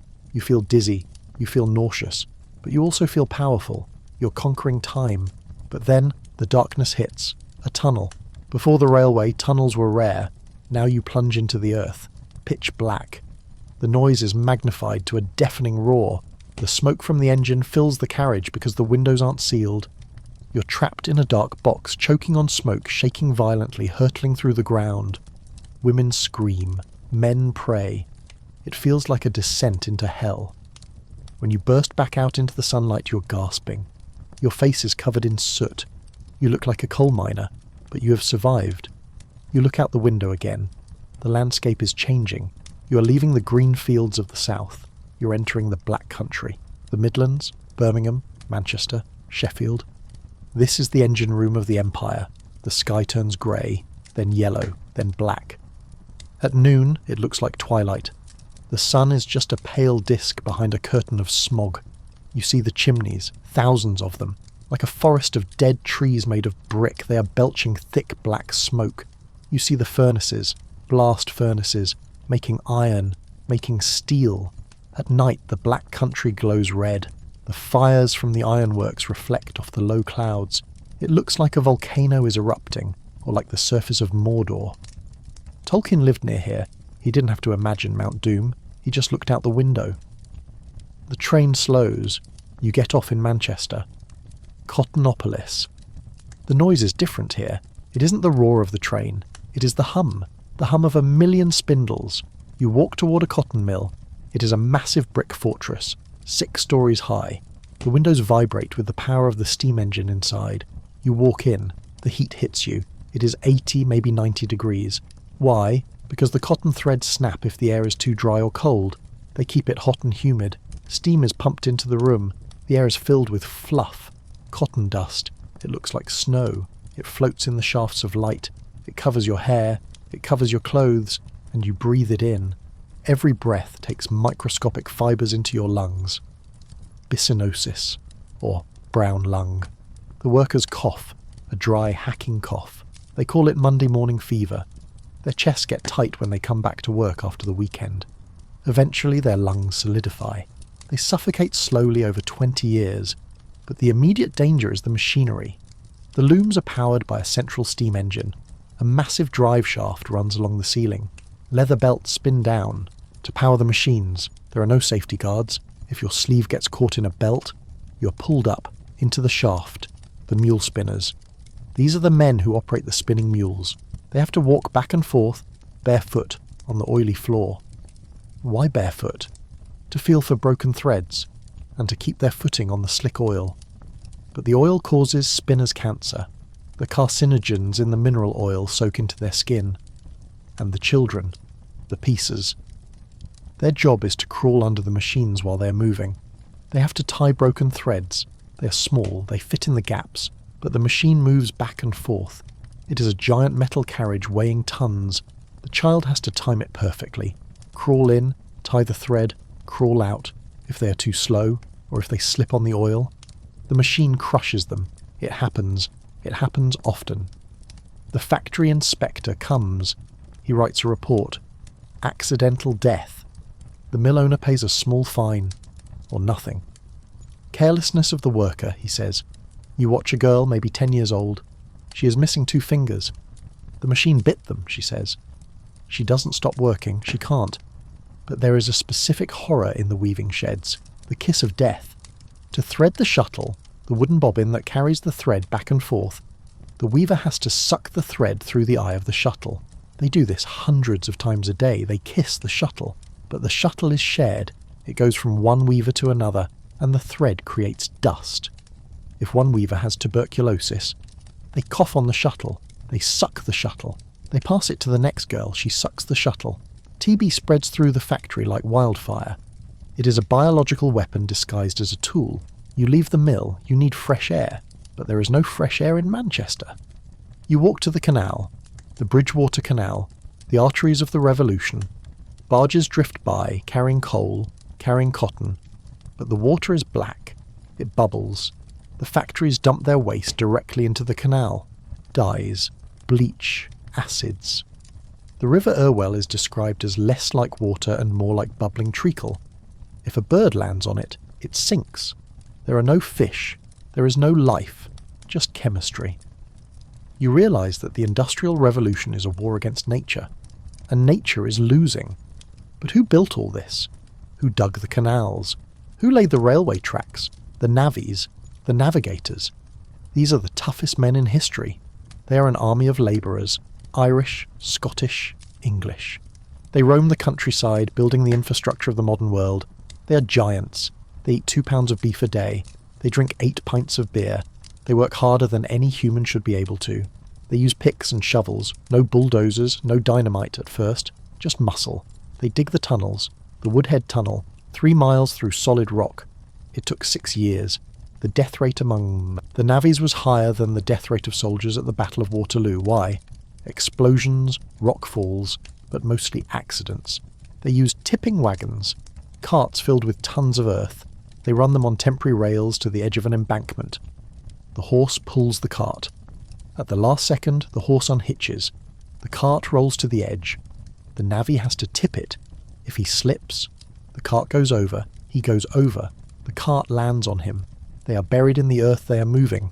But they are proud. They wear distinctive clothes, rainbow waistcoats, knee breeches, silk handkerchiefs. They terrify the locals. When a navvy camp sets up near a village, the people lock their doors. The navvies fight. They drink. They sell their wives. Yes, wife-selling was a folk custom. A man could sell his wife to another man in the market to end a marriage. It wasn't legal, but it happened. You watch them working on a railway embankment. They look like ants moving a mountain.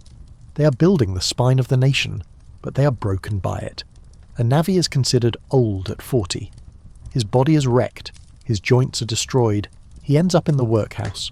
You get back on the train. You leave the Black Country. You head back to London. But the train stops. Fog. Not normal fog. A pea souper so thick the driver can't see the signals. You're sitting in the carriage. It is silent. Then, a crash. Another train hits you from behind. Railway accidents are common. The Clayton Tunnel disaster. The Armagh Rail disaster. Wooden carriages splinter like matchsticks. The gas lights in the carriages shatter. The gas ignites. The wreck catches fire. You're trapped in the wreckage. This is the Victorian nightmare. The technology that promised speed delivers death. But you are lucky. It was just a jolt. The train starts again. You arrive in London. You walk through the station. You see the newsboys shouting. Disaster in the north. Mine collapse. Mining. If the factory is bad, the mine is hell. You're in a cage dropping 1,000 feet into the earth. It is dark. You are a hewer. You lie on your side in a seam of coal only 2 feet high. You hack at the coal with a pickaxe. Water drips on you. Rats run over you. The air is filled with coal dust.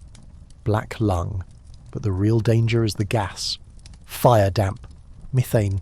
It is invisible. It is odourless. If your candle touches it, explosion. Hundreds of men die at once. The Oaks explosion. 361 dead. So, they invent the safety lamp. The Davy lamp. It has a wire mesh to stop the flame from igniting the gas. But the owners say, great, now you can work in deeper, more dangerous mines. Safety technology actually increases the danger because it makes people take bigger risks. And the children, the trappers, a child, maybe 5 or 6 years old, they sit in the dark, alone. Their job is to open and close the ventilation door for the coal carts. They sit there for 12 hours in absolute darkness. Candles cost money. They hear the rats. They hear the earth groaning. They go mad. Or they fall asleep and get run over by the carts. Or the hurriers, older children who drag the coal sleds. They have a chain around their waist passing between their legs. They crawl on hands and knees dragging the heavy sled. They look like animals. They are treated like animals.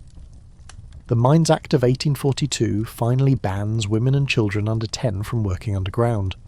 But before that, it was a family business. The whole family went down into the dark. You walk past a coal merchant in London. You see the black lumps. You realise that every lump of coal that heats your parlour, that cooks your dinner, that powers your train, is stained with the sweat and blood of a child in the dark. The Victorian world is a heat engine. It burns coal, but it also burns people. You feel a shiver. You decide you need something to take your mind off it. You want to see something strange, something scientific. You go to the morgue. In Paris, the morgue is a public spectacle. It has a glass window. They display the bodies found in the river. People go there on dates. They eat lunch while looking at the drowned. Who is she? Was it murder? It is the thrill of the macabre. In London, you go to the Chamber of Horrors at Madame Tussauds. waxworks of murderers. The actual guillotine blade that killed Marie Antoinette. The Victorians love crime. They love murder. Why? Because their lives are so controlled, so repressed. They need to see the chaos. They need to see the blood. It makes them feel alive. You walk home. The gas lamps are flickering. You see a shadow. A man in a cape. Jack the Ripper? No, just a clerk walking home. But the fear is there. The city is a labyrinth, and there are monsters in it. But tomorrow there is hope. Because tomorrow they are opening a new bridge. Tower Bridge. A miracle of steel and steam. It opens to let the ships through. It is a symbol of British engineering, of mastery over the world. You will go see it. You will cheer. Because despite the smoke, despite the danger, you are proud. You are living in the capital of the world, and the world is moving forward. Fast. Too fast? Maybe. But you can't jump off the train now. So hold on tight, and try not to breathe the air. You're standing in front of a tall oval mirror in your dressing room. The gaslight flickers, casting long shadows against the floral wallpaper. You're preparing for a ball, or perhaps just a dinner party. In the movies, this is a scene of luxury. Silk rustles, servants smile, and you emerge looking like a painting. In reality, getting dressed in the Victorian era is an act of physical endurance. It is less like putting on clothes and more like being upholstered. Let's start with the layer closest to your skin, the chemise. It is cotton or linen. It is the only thing you wash regularly. Why? Because the layers on top of it, the silk, the velvet, the heavy wool, are never washed. Ever. If you spill gravy on your silk gown, you spot clean it with chemicals like benzene or gasoline. Yes, highly flammable cleaning fluids used by candlelight. You can see the problem. But you never submerge it. So the outer layers of your clothing are a museum of old smells. Smoke, sweat, street dust, and stale perfume. But the real torture begins with the corset. We've all heard the stories. Tight lacing. Fainting. But let's look at the mechanics. You hold on to the bedpost. Your maid pulls the laces. You exhale. The whalebone stays, or steel, later on, press into your torso. It isn't just about being thin. It is about being upright. The Victorian ideal is rigid morality, and that extends to your spine. You cannot slouch. You cannot relax. You're physically held in a posture of alertness, but your organs, they have to go somewhere. Your stomach is pushed up. Your liver is compressed. Your lungs are restricted to the top third of your chest. This is why you faint. It isn't because you are overwhelmed by the sight of a handsome ankle. It is because you are suffering from hypoxia. Your brain isn't getting enough oxygen. They call it the vapours. They give you smelling salts, ammonium carbonate. The sharp smell shocks your body into breathing deeply, fighting against the corset. It is a cycle of suffocation and chemical resuscitation. And then, the crinoline. We touched on the fire danger, but let's talk about the space. You are wearing a cage of steel hoops that is 6 feet wide. You are a walking fortress. You cannot fit through a door head-on, you have to turn sideways. You cannot sit on a normal chair, you have to perch. If you sit on a sofa, the hoop tilts up. If you aren't careful, it flips up like a satellite dish, revealing your petticoats, or worse your drawers, to the entire room. It is a constant battle against physics, and the weight. Over the crinoline, you wear petticoats, then the dress, then the overskirt, then the bustle. A fashionable Victorian outfit can weigh 15 to 30 pounds. Imagine strapping a 30-pound weight to your waist and walking around all day. Your lower back screams, your hips bruise, but you smile, because to be in pain is to be beautiful. Now let's look at the men. You think they have it easier? Look at the collar. The Vater murder, the father killer. It is a stiff, starched collar that stands up 3 inches high. It is so stiff it feels like plastic. It digs into the jaw. It cuts off circulation to the carotid arteries if you turn your head too fast. There are recorded cases of men dying, actually dying, because they got drunk, fell asleep with their head forward, and the collar cut off their windpipe. Fashion literally choked them. And the hat, the top hat. It is tall, it is shiny, it is made of beaver felt. But how do they make the felt? Mercury. To separate the fur from the skin, hatters use mercuric nitrate. They work in small, unventilated rooms, breathing in the orange fumes. Mad as a hatter. It isn't a joke, it is a diagnosis. The mercury destroys their nervous systems. They get the Danbury shakes. Their hands tremble so bad they can't hold a cup. They become paranoid. They have hallucinations. They lose their teeth. Every time a gentleman tips his hat to a lady, he is holding a product made of madness. But the toxicity doesn't stop at hats. Let's look at the accessories. You see a woman wearing a beautiful green hair wreath. It looks like artificial leaves. It is arsenic. Again. Or maybe she's wearing a bright, vivid purple dress. Movine. This is the first synthetic dye, invented by William Perkin in 1856. Before this, purple was for kings, made from snails. Now, thanks to chemistry, anyone can wear it. It is a craze. Mauve measles. Everyone wears it. But the dye factories, they are dumping the waste into the rivers. The River Irwell in Manchester turns purple one day, red the next, yellow the next. The water is toxic. The fish die. But the dress looks fabulous. And then there are the birds. Taxidermy is fashionable, not just on the wall, on your head. You put on your hat. It is decorated with a whole stuffed seagull, or a hummingbird, or a bird of paradise. Millions of birds are slaughtered for the hat trade. The plume boom. Entire species are wiped out so that a Victorian lady can have a dead wing flapping on her bonnet. It is a massacre for millinery, but the most dangerous fashion of all is for the grieving. Mourning wear. Queen Victoria's husband died in 1861. She wore black for the rest of her life. The empire followed suit. If your husband dies, you enter deep mourning. For a year and a day, you wear only black. But not just any black. Crepe. This is a silk fabric treated with gum, starch and chemicals to make it dull and crinkled. It is stiff. It scratches. But the dye, the black dye is not colour-fast. When it rains, and it always rains in London, the dye runs. It stains your skin. It stains your neck. The chemicals in the dye are toxic. They absorb into your pores. Mourning poisoning. Widows would get rashes, headaches and stomach pains. They were literally being poisoned by their grief. And the veil. You wear a heavy crepe veil over your face. You breathe through the chemicals. You're inhaling your own sadness. But you cannot take it off. If you are seen without your veil, you are a social pariah. You are fast. You don't love your husband. So you endure. You sit in your dark house, wearing your toxic dress, staring at a photo of a dead man. But let's step outside the house. Let's go shopping. The department store. This is the new cathedral. Selfridges, Liberty, Whiteley's. You walk in. It is a palace of glass and light. For the first time, you can see the goods before you buy them. You can touch them. Just looking. The concept of browsing is invented, but this creates a new problem. Kleptomania. Doctors are baffled. Wealthy women, respectable women, are stealing lace. They are stealing gloves. Why? Because they have no power. They have no jobs. They have no vote. Stealing is a tiny act of rebellion. A thrill, a way to feel alive in a world that demands they be statues. The store detectives catch them, but they don't call the police. That would be a scandal. They send the bill to the husband. To one pair of stolen gloves, 5 shillings. The husband pays. The secret is kept. But the store isn't just for the rich. It is for the workers too. The shop girls. You see them behind the counter. They are standing. They are always standing. They work 14 hours a day. They are not allowed to sit. If they lean, they are fined. They develop flat foot, varicose veins, spinal damage. They live above the shop in crowded dormitories. They are prisoners of the counter. But to the girl in the slum, being a shop girl is a dream. It is clean. It is respectable. You get to wear a black dress and touch silk. It is better than the match factory, better than the street. So they line up for the jobs.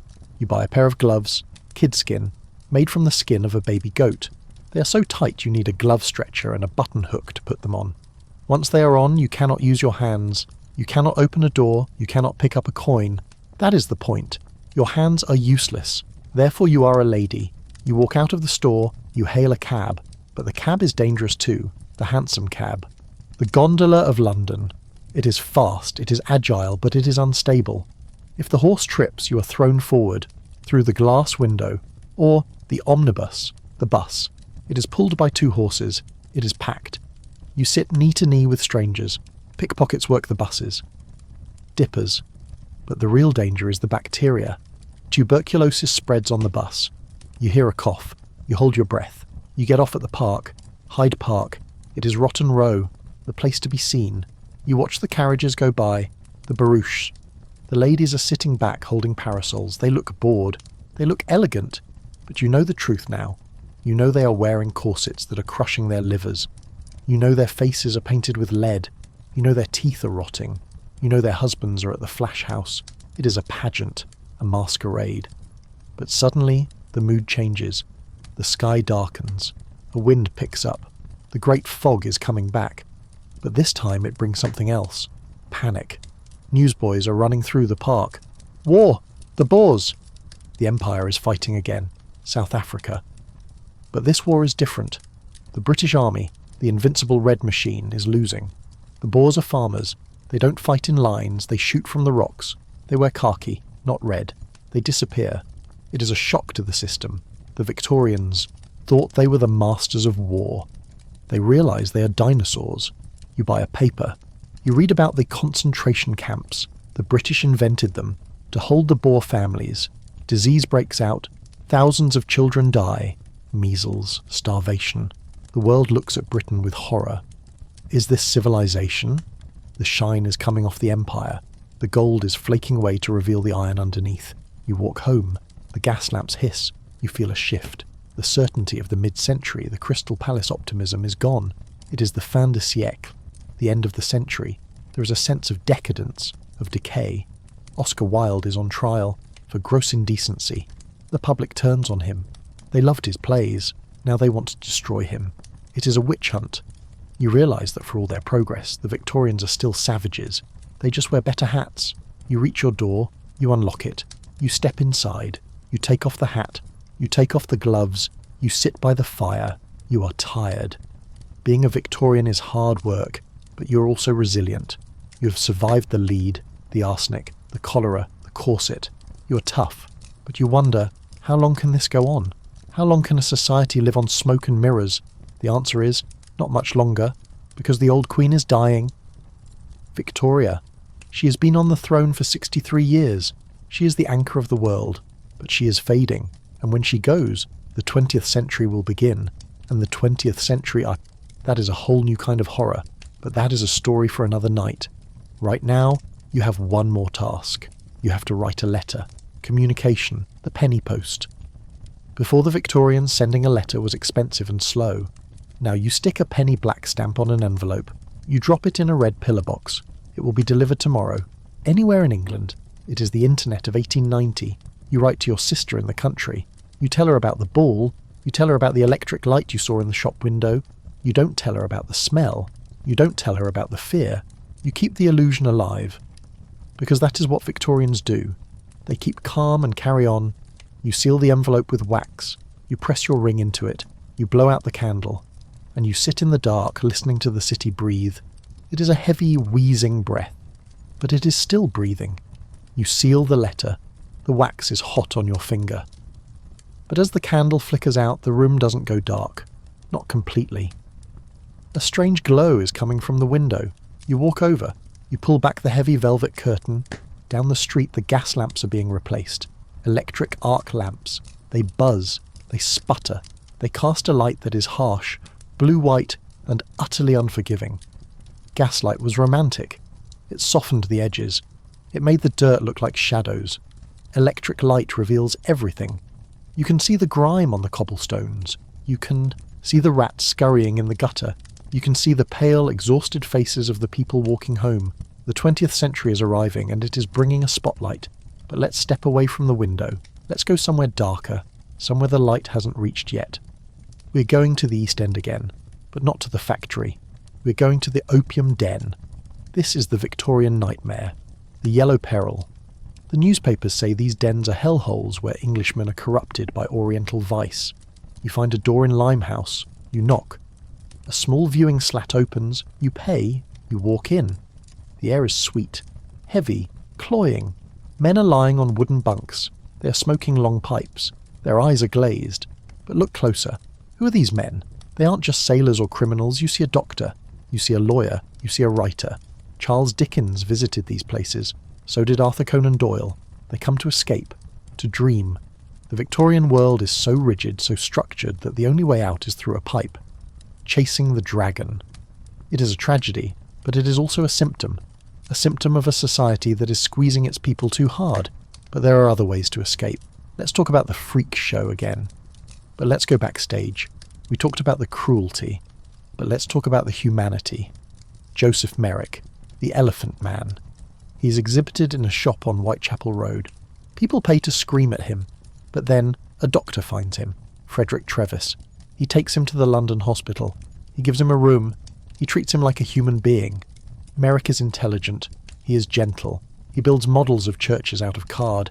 The Queen visits him. The Princess of Wales visits him. He becomes the most famous man in London, not as a monster, but as a soul. It is a moment of grace, a moment where the Victorians looked past the deformity and saw the man. But it ends tragically. Merrick tries to sleep like a normal person, lying flat, but his head is too heavy. He dislocates his neck and dies. He died trying to be normal. It is a parable for the age, the crushing weight of conformity. But let's leave the hospital. Let's go to the school, the ragged school. For the poor children, the ones who aren't in the factory, Dr. Bernardo. He sees the children sleeping on the roofs, in the gutters. He opens homes. No destitute child ever refused admission. He takes them in.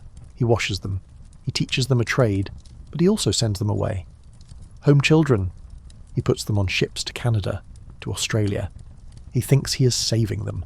New life in a new land. But many are used as slave labour on farms. They are beaten. They are lonely. They lose their families forever. It is charity with a cold heart. We will save you, but we will erase you. You realise that even the good deeds of the Victorians are complicated. But let's look at something simpler. Something we still do today. Christmas. Before the Victorians, Christmas was a riot. A drunken medieval party. But then came Prince Albert. He was German. He brought the Christmas tree. Suddenly every house in England wants a tree. They decorate it with candles, fire hazard, and glass balls. Dickens writes A Christmas Carol. He invents the spirit of Christmas, charity, family, turkey. Before this, people ate goose or beef. Now they want turkey. The Christmas card. The first one was sent in 1843. Now millions are sent. It is a new industry. The Victorians invented the family Christmas. The idea that you should stop working, sit by the fire and be nice to your children. It is a beautiful invention. A break in the iron year. You stand in the snow. You look through a window. You see a family gathering. For a moment the world looks perfect. But then you see the chimney sweep on the roof. He is freezing. He's watching the party through the glass. The little match girl reality. The contrast is always there. But let's go back to the science. We talked about evolution, Darwin. But let's talk about the dinosaur. The Victorians invented the dinosaur. Before 1842, no one knew what a dinosaur was. They found big bones and thought they were giants or dragons. Richard Owen coined the term dinosauria. Terrible lizard. They built models.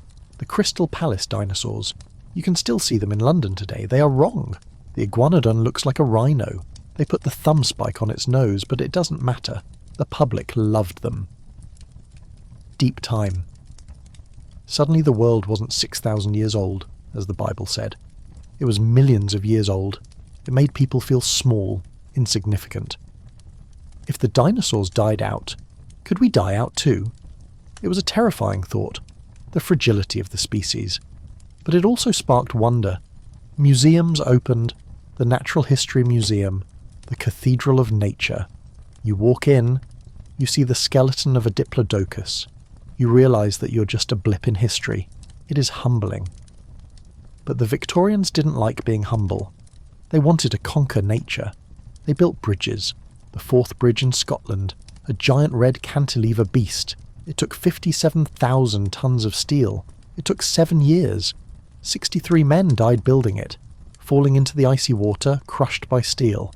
The bridge is built on blood. But when the Prince of Wales opened it, he drove a golden rivet. He didn't talk about the dead men. He talked about the glory of empire. It is the Victorian way.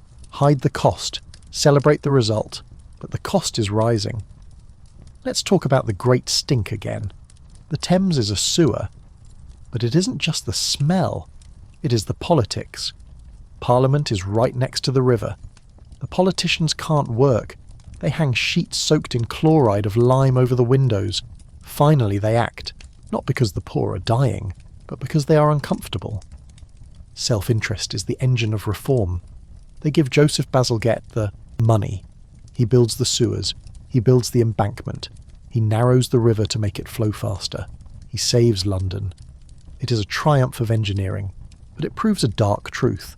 Nothing happens until the rich are inconvenienced. You walk along the embankment. It is clean. There are gas lamps with dolphin bases. You look at the river. It is still brown, but it doesn't smell of death anymore. It is progress.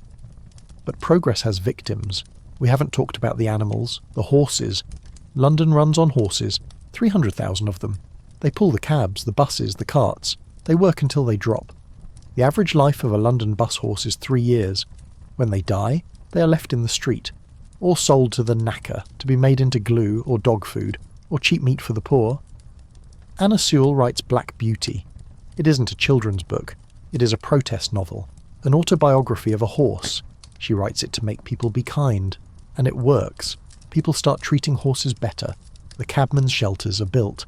Places where drivers can get a hot meal so they don't have to stay in the pub while the horse waits in the rain. Empathy is spreading, slowly. But let's look at the dark side of empathy. The Victorian asylum again. They built massive asylums. Why?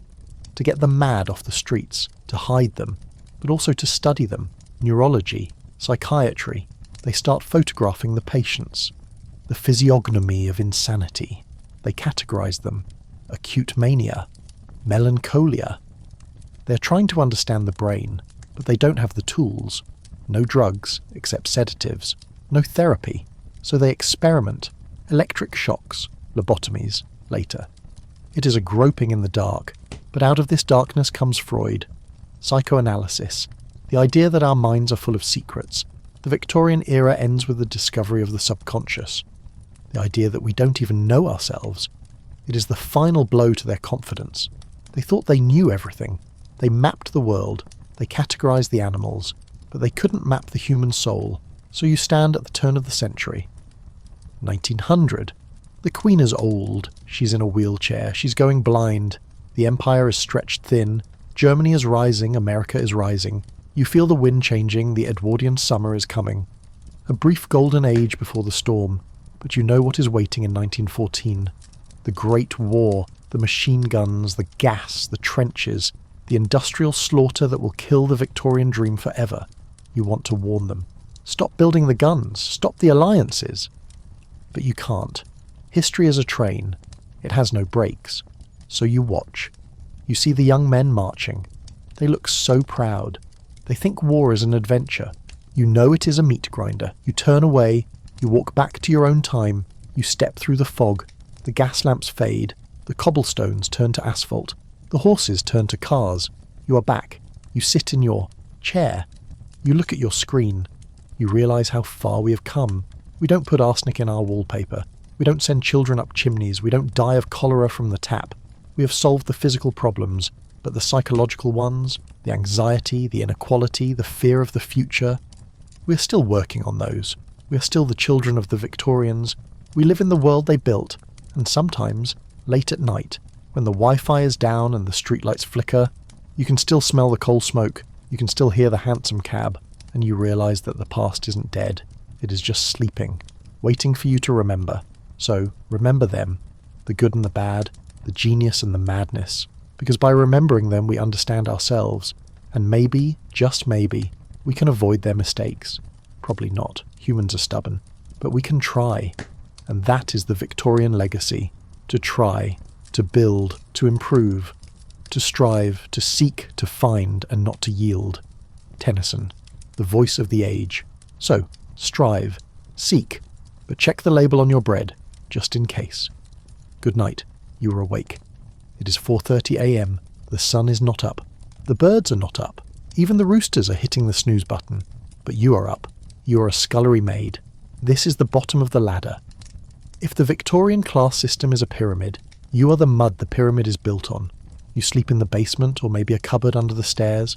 You don't have a bed, you have a pallet. You share it with the cook's cat, who is currently the only creature in the house showing you any affection. Your hands are red. not pink, red, raw, cracked, bleeding slightly at the knuckles. Why? Because of the soda, washing soda. It is a harsh chemical used to cut grease.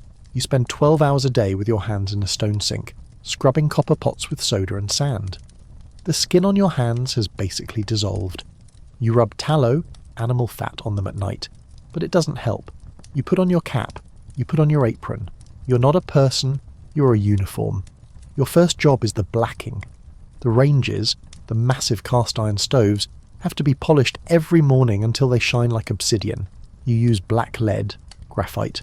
You mix it with water, you scrub it onto the iron, it gets under your fingernails, it gets into your pores, you look like a coal miner. Then, the fires. You have to light every fire in the house before the family wakes up. You carry the coal scuttles up 4 flights of stairs. We talked about this before, but feel the weight. 30 pounds of coal, in a long skirt, in the dark. If you drop a piece of coal on the carpet, the housekeeper will dock your wages. You earn $10 a year. If you break a plate, that's a month's wages. If you burn a shirt, that's a year's wages. You're living in a minefield of porcelain and linen. But you aren't the only one suffering. Look at the footman. He is the peacock of the house. He's hired for his height and his calves. Yes, his legs. A Victorian footman wears knee breeches and silk stockings. He has to have shapely, muscular calves. If he doesn't, he pads them. He stuffs sawdust or wool into his stockings to make his legs look better. He stands in the hall. He is furniture. He opens the door. He announces guests. He stands behind the master's chair at dinner. He is not allowed to speak. He is not allowed to sit. He is not allowed to sneeze. He stands for hours.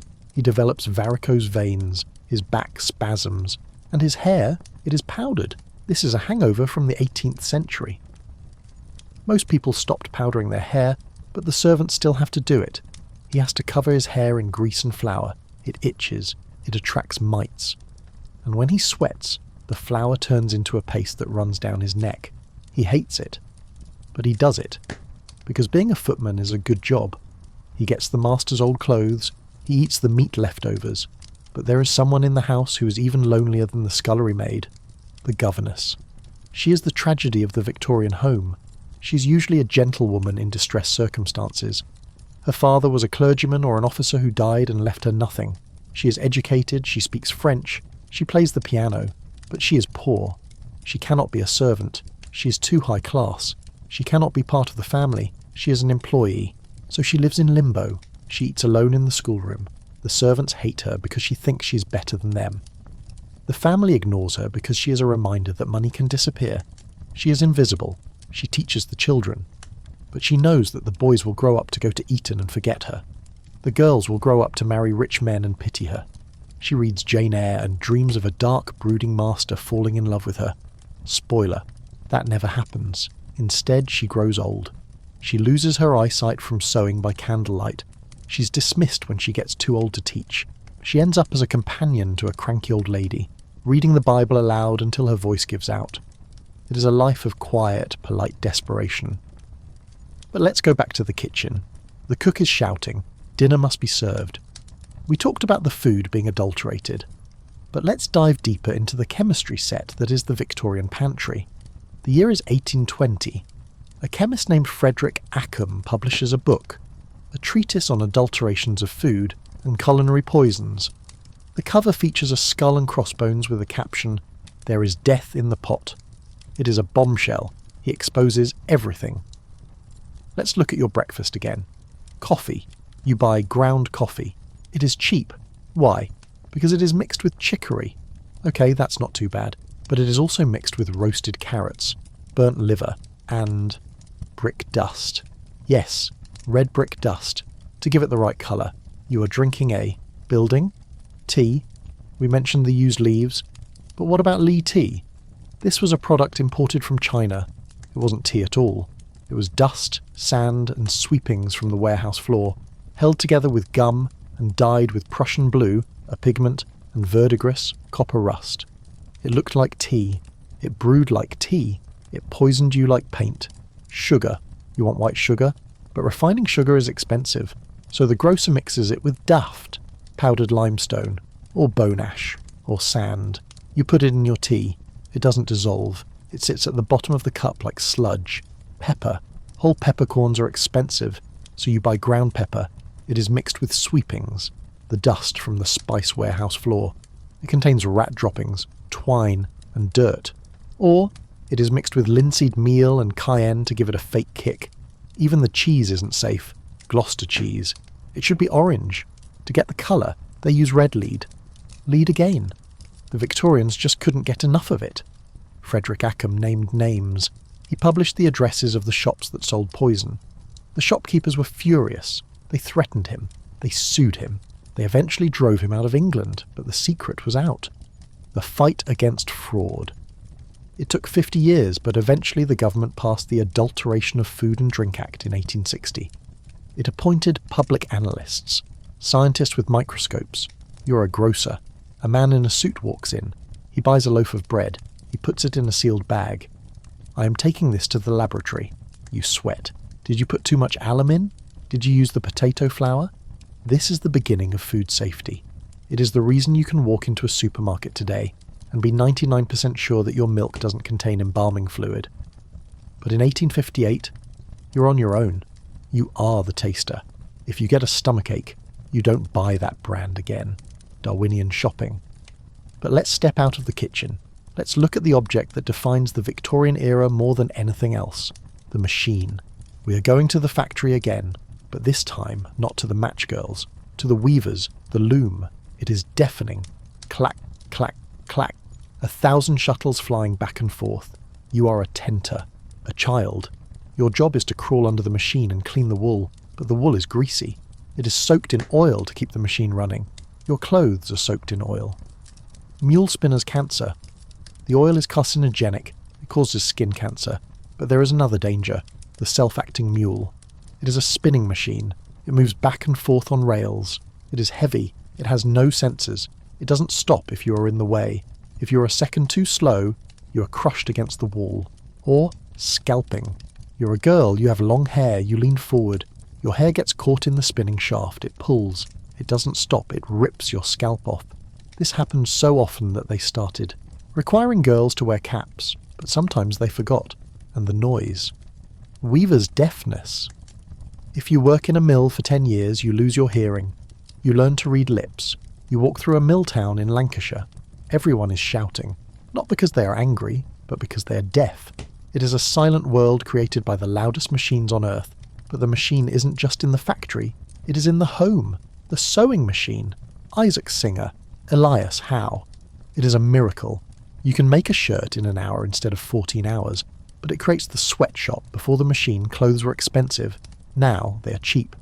Fast fashion is born. You're a seamstress. You work in a garret. You have a machine. You're paid by the piece, a penny a shirt. To pay your rent, you have to make 20 shirts a day. You treadle the machine. Your legs ache. Your back aches. Your eyes burn. The Song of the Shirt. A famous poem by Thomas Hood. Stitch, stitch, stitch. In poverty, hunger, and dirt. You realise that the machine didn't save labour. It intensified it. The faster the machine goes, the faster you have to work to keep up. We are still living in this trap. The computer was supposed to give us more free time. Instead, it gave us the 24-hour work email. The Victorians invented burnout, but they also invented the cure, or what they thought was the cure. The seaside holiday. We mentioned the beach, but let's look at the logistics, the bank holiday. Sir John Lubbock, 1871. He passes a law, 4 days a year when the banks close, and if the banks close, everything closes. The workers are free. They rush to the train stations. It is a stampede. Imagine 1 million people trying to get to Brighton on the same day. The trains are packed. Standing room only. People faint in the carriages. They get to the beach. It is crowded. You can't see the sand. You sit on a handkerchief. You eat a sandwich with sand in it. You drink warm beer, and you are happy. Because for one day, you are not a machine. You are a human being looking at the horizon. You buy a souvenir, a piece of rock, a stick of hard candy with the name of the town written through it. How do they do that? It is sugar engineering. You boil the sugar, you dye it red, you layer it, you pull it. It is a Victorian masterpiece. Sweet, hard, and branded. You take it home, you put it on the mantelpiece. It reminds you that there is a world outside the smog, but the smog is waiting. You take the train back. You go back to the factory. But you have changed. You have tasted leisure, and once you taste it, you want more. This is the birth of the weekend. Before this, you worked Saturday. You went to church Sunday. But now, Saturday afternoon is becoming the half-holiday football. The Football League is founded in 1888. Factory teams, Arsenal, munitions workers, Manchester United, railway workers. You go to the stadium, you scream, you cheer. It is tribal, it is violent, it is glorious, it is the new religion. You realise that the Victorians didn't just invent work, they invented fun, organised fun. But as you stand in the crowd cheering for your team, you feel a drop of rain. Then another. The sky turns black. But it isn't rain. It is soot. A black fog. It descends on the stadium. You can't see the players. The game is abandoned. You cough. Everyone coughs. You walk home in the dark at 3:01 p.m. You hold a handkerchief over your mouth. It turns black. This is the price of the weekend. The factories that give you the Saturday off are poisoning the air you breathe on Saturday. It is the Victorian paradox. You can have the money or you can have the life. You can't have both. You reach your door, you go inside, you light the gas, you are safe. But for how long? Because the century is turning, and the new century has new monsters. We're going to talk about the Gothic revival, Dracula, Jekyll and Hyde. Why were the Victorians so obsessed with monsters? Because they knew they were creating them. The factory is Frankenstein's monster. It is alive, it is strong, and it is out of control. We are going to look into the mirror and see the beast looking back. You're walking through the West End. It is late. The theatres are closed. The gas lamps hiss with a greenish glow. You see a poster on a wall. It is torn at the edges. Dracula. Or maybe the strange case of Dr. Jekyll and Mr. Hyde. The Victorians didn't just write horror stories, they lived them. Their literature is a mirror of their anxiety. Why Dracula? He is an aristocrat. He is foreign. He is sexual. He comes to London to feed on the blood of the innocent. He represents syphilis, the disease that comes from immoral contact. He represents the decline of the aristocracy, the old blood feeding on the new blood. He represents reverse colonisation, the fear that the people the British conquered will come back and conquer them. And Jekyll and Hyde? That is the Victorian soul. Jekyll is the respectable doctor. He wears a top hat. He goes to church. Hyde is the beast inside. He is violent. He is lustful. He tramples a child in the street. Every Victorian man felt this split. I must be perfect in the parlour. I must be a savage in the business world. The pressure to be good created the monster. You walk past a newsstand. The headline screams, "Another murder in Whitechapel, life imitating art." But let's look at the other side of the Gothic, the architecture. You look up. The buildings are terrifying. Gargoyles, spires, pointed arches, St Pancras Station, the Houses of Parliament. Why did they build like this? Because they hated the factories. They hated the square, ugly brick boxes of the Industrial Revolution. They wanted to go back to the Middle Ages, to a time of faith and chivalry. It was a fantasy. If we build a castle, maybe we will be knights, but they built the castles with steel beams and paid for them with factory money. It is a fake past built on a real present. You walk into St Pancras Hotel. It is a fairy tale palace, red brick, gold leaf, but the rooms have no bathrooms. You still have to use a chamber pot. The fantasy only goes so deep. But let's leave the city. Let's go to the wildest place in the Victorian imagination, the Arctic, the Franklin expedition again. We mentioned the lead tins, but let's look at the psychology. Why go there? Because it was the last blank space on the map. The Victorians had mapped Africa, they had mapped India, but the North Pole, it was white, pure, empty. They sent 2 ships, the Erebus and the Terror, great names for a doomed voyage.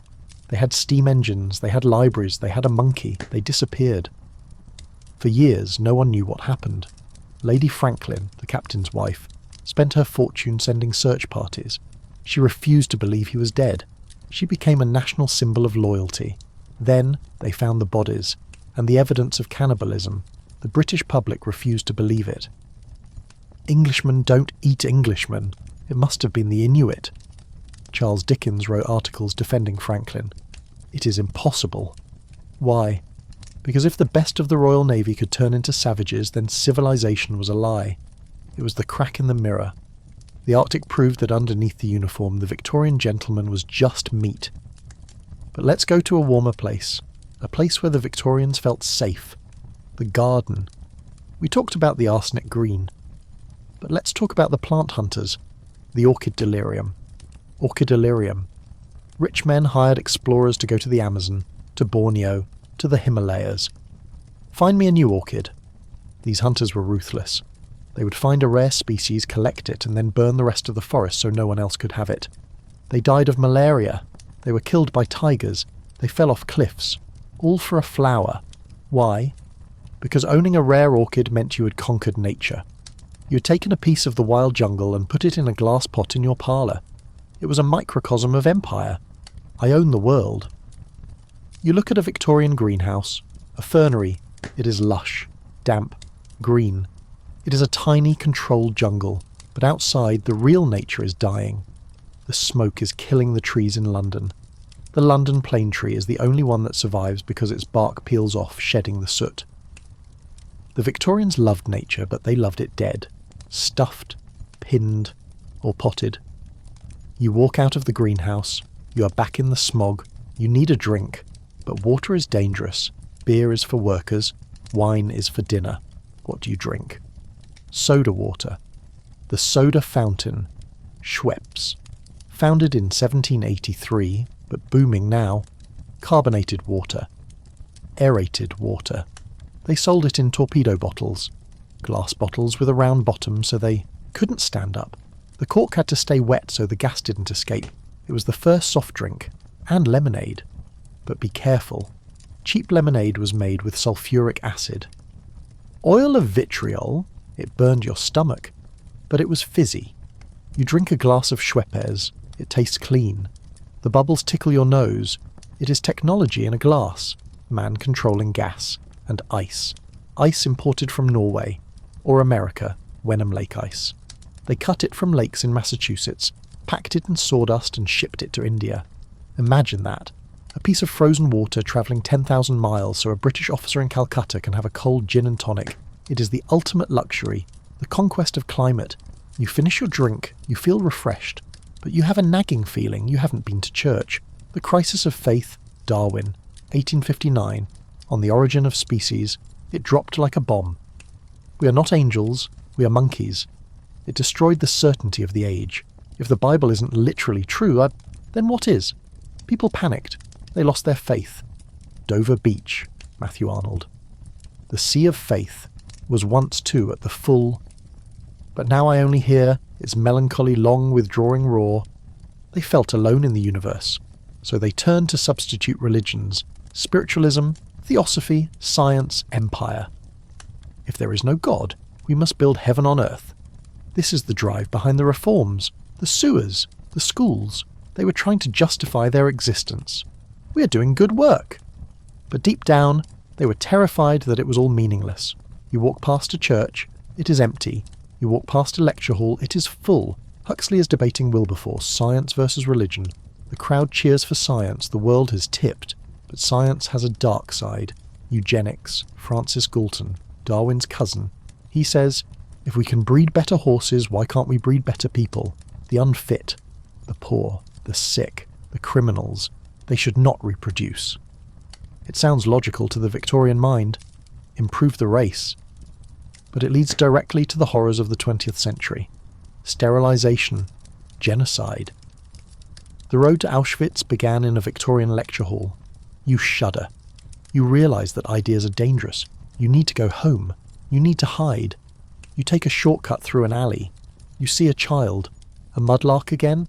No, a tosher, a sewer hunter. He lives inside the sewers. He hunts for coins, jewellery, metal scraps washed down the drain. He fights rats. He breathes methane. He wades in filth. But he is free. He has no master. He looks at you. His face is smeared with muck, but his eyes are bright. He grins. He holds up a silver spoon. Found it. He is happy. In the middle of the excrement of the empire, he found treasure. It is a metaphor. The Victorians found treasure in the mud. They built a golden age on a foundation of dirt. You walk out of the alley. You are back on the main street. The electric trams are running. The world is loud, it is fast, it is modern. You are tired. You want to sleep, but you have one last stop. The photographer. You want a portrait, a carte de visite. You go to the studio. You put your head in a metal clamp so you don't move. Hold still. Don't smile. The flash powder explodes. Poof. Smoke. You're captured on a glass plate. You look serious, stern. Why? Because you're holding your breath. Because you're wearing a corset. Because you have bad teeth. Because you are afraid the picture will fade. But it doesn't fade. 150 years later, someone finds it in an antique shop. They look at your face. They wonder, who were you? Were you happy? Did you survive the arsenic?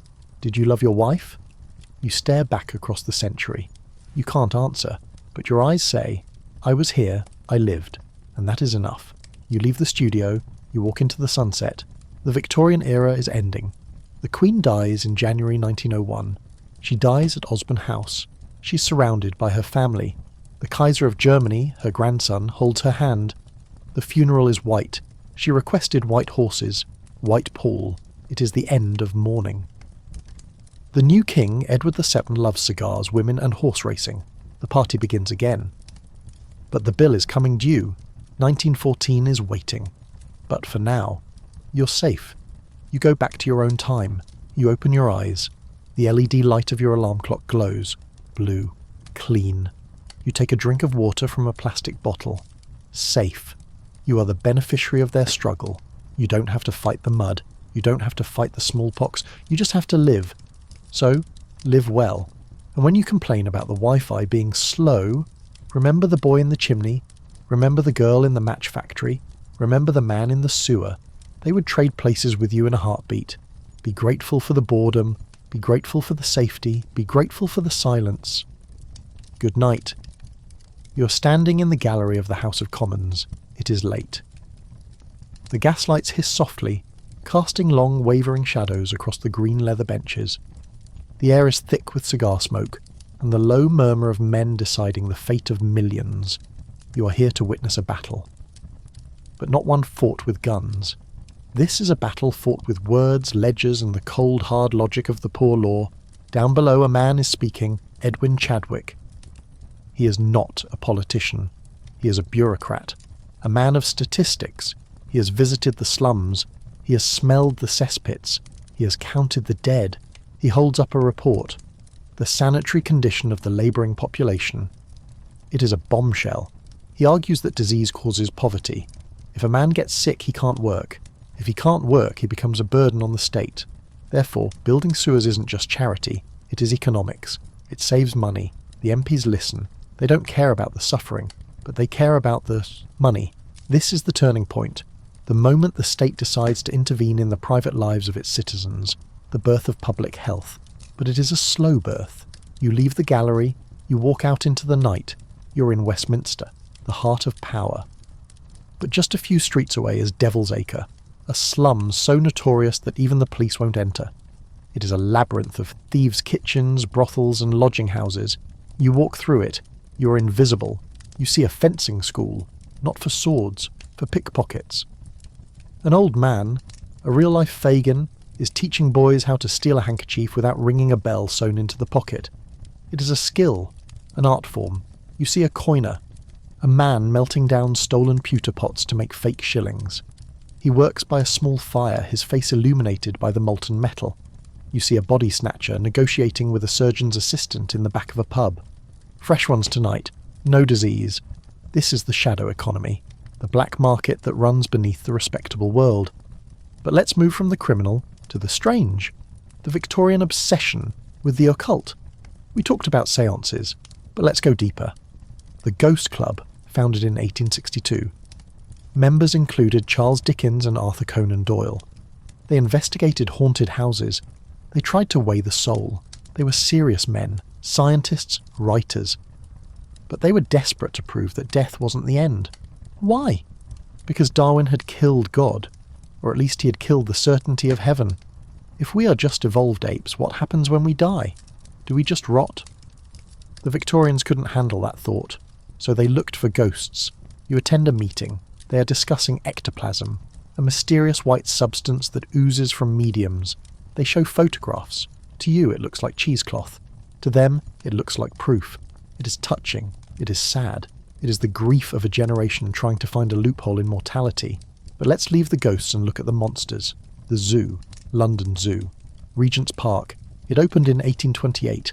Before this, the king kept lions in the Tower of London. But now, science demands a menagerie. You walk in, you see a giraffe. The Victorians called it a camelopard. They thought it was a mix of a camel and a leopard. You see a hippo. Obeish. He arrived in 1850. He was a sensation. People wrote songs about him. The hippopotamus polka. But the animals are sick. The cages are small, the food is wrong. They feed the carnivores boiled meat. They die of rickets. They keep the tropical animals in heated rooms with no ventilation. They die of TB. The Victorians love nature, but they kill it with kindness. You look at a thylacine, the Tasmanian tiger. It is pacing in its cage. It is extinct now. We killed them all. But here in 1880 it is just a curiosity. You realise that extinction is a Victorian invention too. The dodo, the great auk, the quagga, they catalogued them. They drew them, and then they shot them. It is the paradox of the naturalist. To study life, you have to take it. You leave the zoo, you feel heavy, you need a distraction, you go to the music hall. This is the antidote to the stiff, moralistic Victorian life. It is loud, it is vulgar, it is fun. Marie Lloyd. The queen of the music hall. She sings songs with double entendre. She sits among the cabbages and peas. The audience roars. They know what she means. The censors hate her, but they can't stop her. You drink beer, you sing along, you forget the fog. For a few hours you are part of a tribe, the tribe of the working class. But the night ends, the lights go out, you walk home, you pass a coffee stall, a cart selling hot coffee and ham sandwiches at 3 a.m. The stallholder knows everyone, the policeman, the prostitute, the cab driver, the late-night reveller. It is the crossroads of the city. You buy a cup, it is hot, it tastes of chicory, but it warms your hands. You look at the people around the stall, they are tired, their clothes are worn, but they are talking, laughing, sharing a moment. This is the resilience of London. It burns, it chokes, it starves, but it keeps going. You finish your coffee, you walk the last mile, you reach your door, you are home. But you have one more thing to do. You have to wind the clock. The grandfather clock in the hall. It is the heartbeat of the house. You open the case, you pull the weights. Click, click, click. You are resetting time. You are giving the house another day. You go upstairs. You look in on the children. They are sleeping. You check the window. Is it locked? The burglar panic. The newspapers say there are gangs of burglars roaming the suburbs. The High Rip gang. You have a revolver in your bedside table, a Webley. You check it, loaded. You're a civilized man, but you're armed, because civilization is thin, and the night is dark. You get into bed, you close your eyes, you dream of steam engines, of giant wheels turning, of a world made of iron. You dream of the future, and in your dream, the future looks bright, clean, quiet, safe. You dream of us, and we are dreaming of you. We look back at your top hat and your corset and we think, how romantic. We forget the revolver, we forget the cholera, we forget the fear. But you know, you lived it. And as the clock strikes 1, you sleep. The city sleeps, but the machine never stops. The printing presses are rolling the morning papers. The bakers are kneading the alum dough. The night soil men are carting the waste. The cycle continues, day after day, year after year, until the war comes. But that is still far away. For now, there is only the fog, and the clock, and the beat of the Empire's heart. Good night, Victorian. Sleep well. You're standing at the edge of a cliff. But it isn't a mountain. It is the white cliffs of Dover. You look out across the channel. The water is grey and choppy. You're waiting for a ship, but not just any ship. The packet boat, the mail ship. You're a Victorian letter writer, and you are obsessed with communication. Before the telegraph, before the telephone, the letter was the only way to touch someone who wasn't in the room. We talked about the penny post, but let's look at the emotional weight of it. You have a son in India. He is a clerk in the East India Company. It takes 6 weeks for a letter to get there. 6 weeks back. 3 months of silence. You write every week. You pour your heart out onto the paper. The cat died. It rained on Tuesday. I miss you. You cross-write. To save paper and postage, you write horizontally, then turn the paper 90 degrees and write vertically over the first lines. It looks like a grid of ink. It is hard to read, but it is precious. You seal it. You drop it in the box, and you wait. If he gets sick, if he dies of cholera, you won't know for months. You might be writing to a ghost. This is the tyranny of distance. The Victorians hated distance. They declared war on it.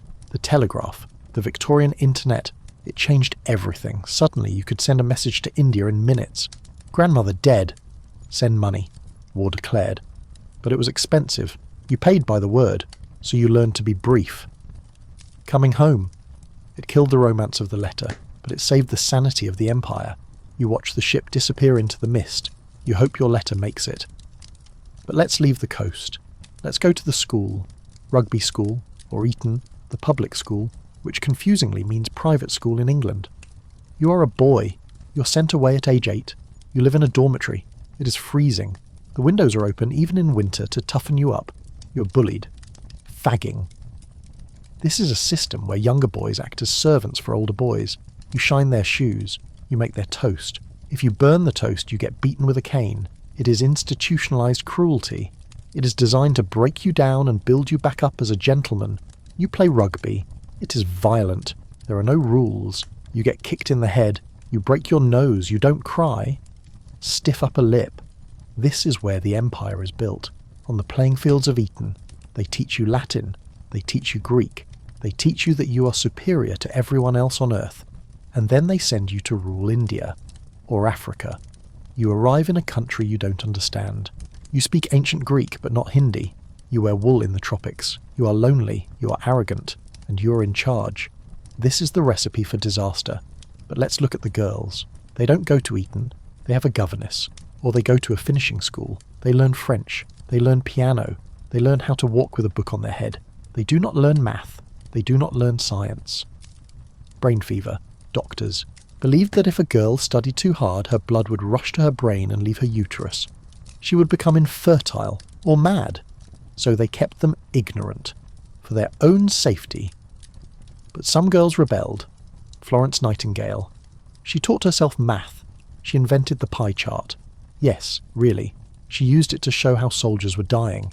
Ada Lovelace, Lord Byron's daughter. She worked with Charles Babbage on the analytical engine, the first computer. She wrote the first algorithm. She is the mother of computer programming. These women broke the mould. But they had to fight for every inch of ground. You realise that the Victorian era is full of hidden geniuses, people who were told no, but said watch me.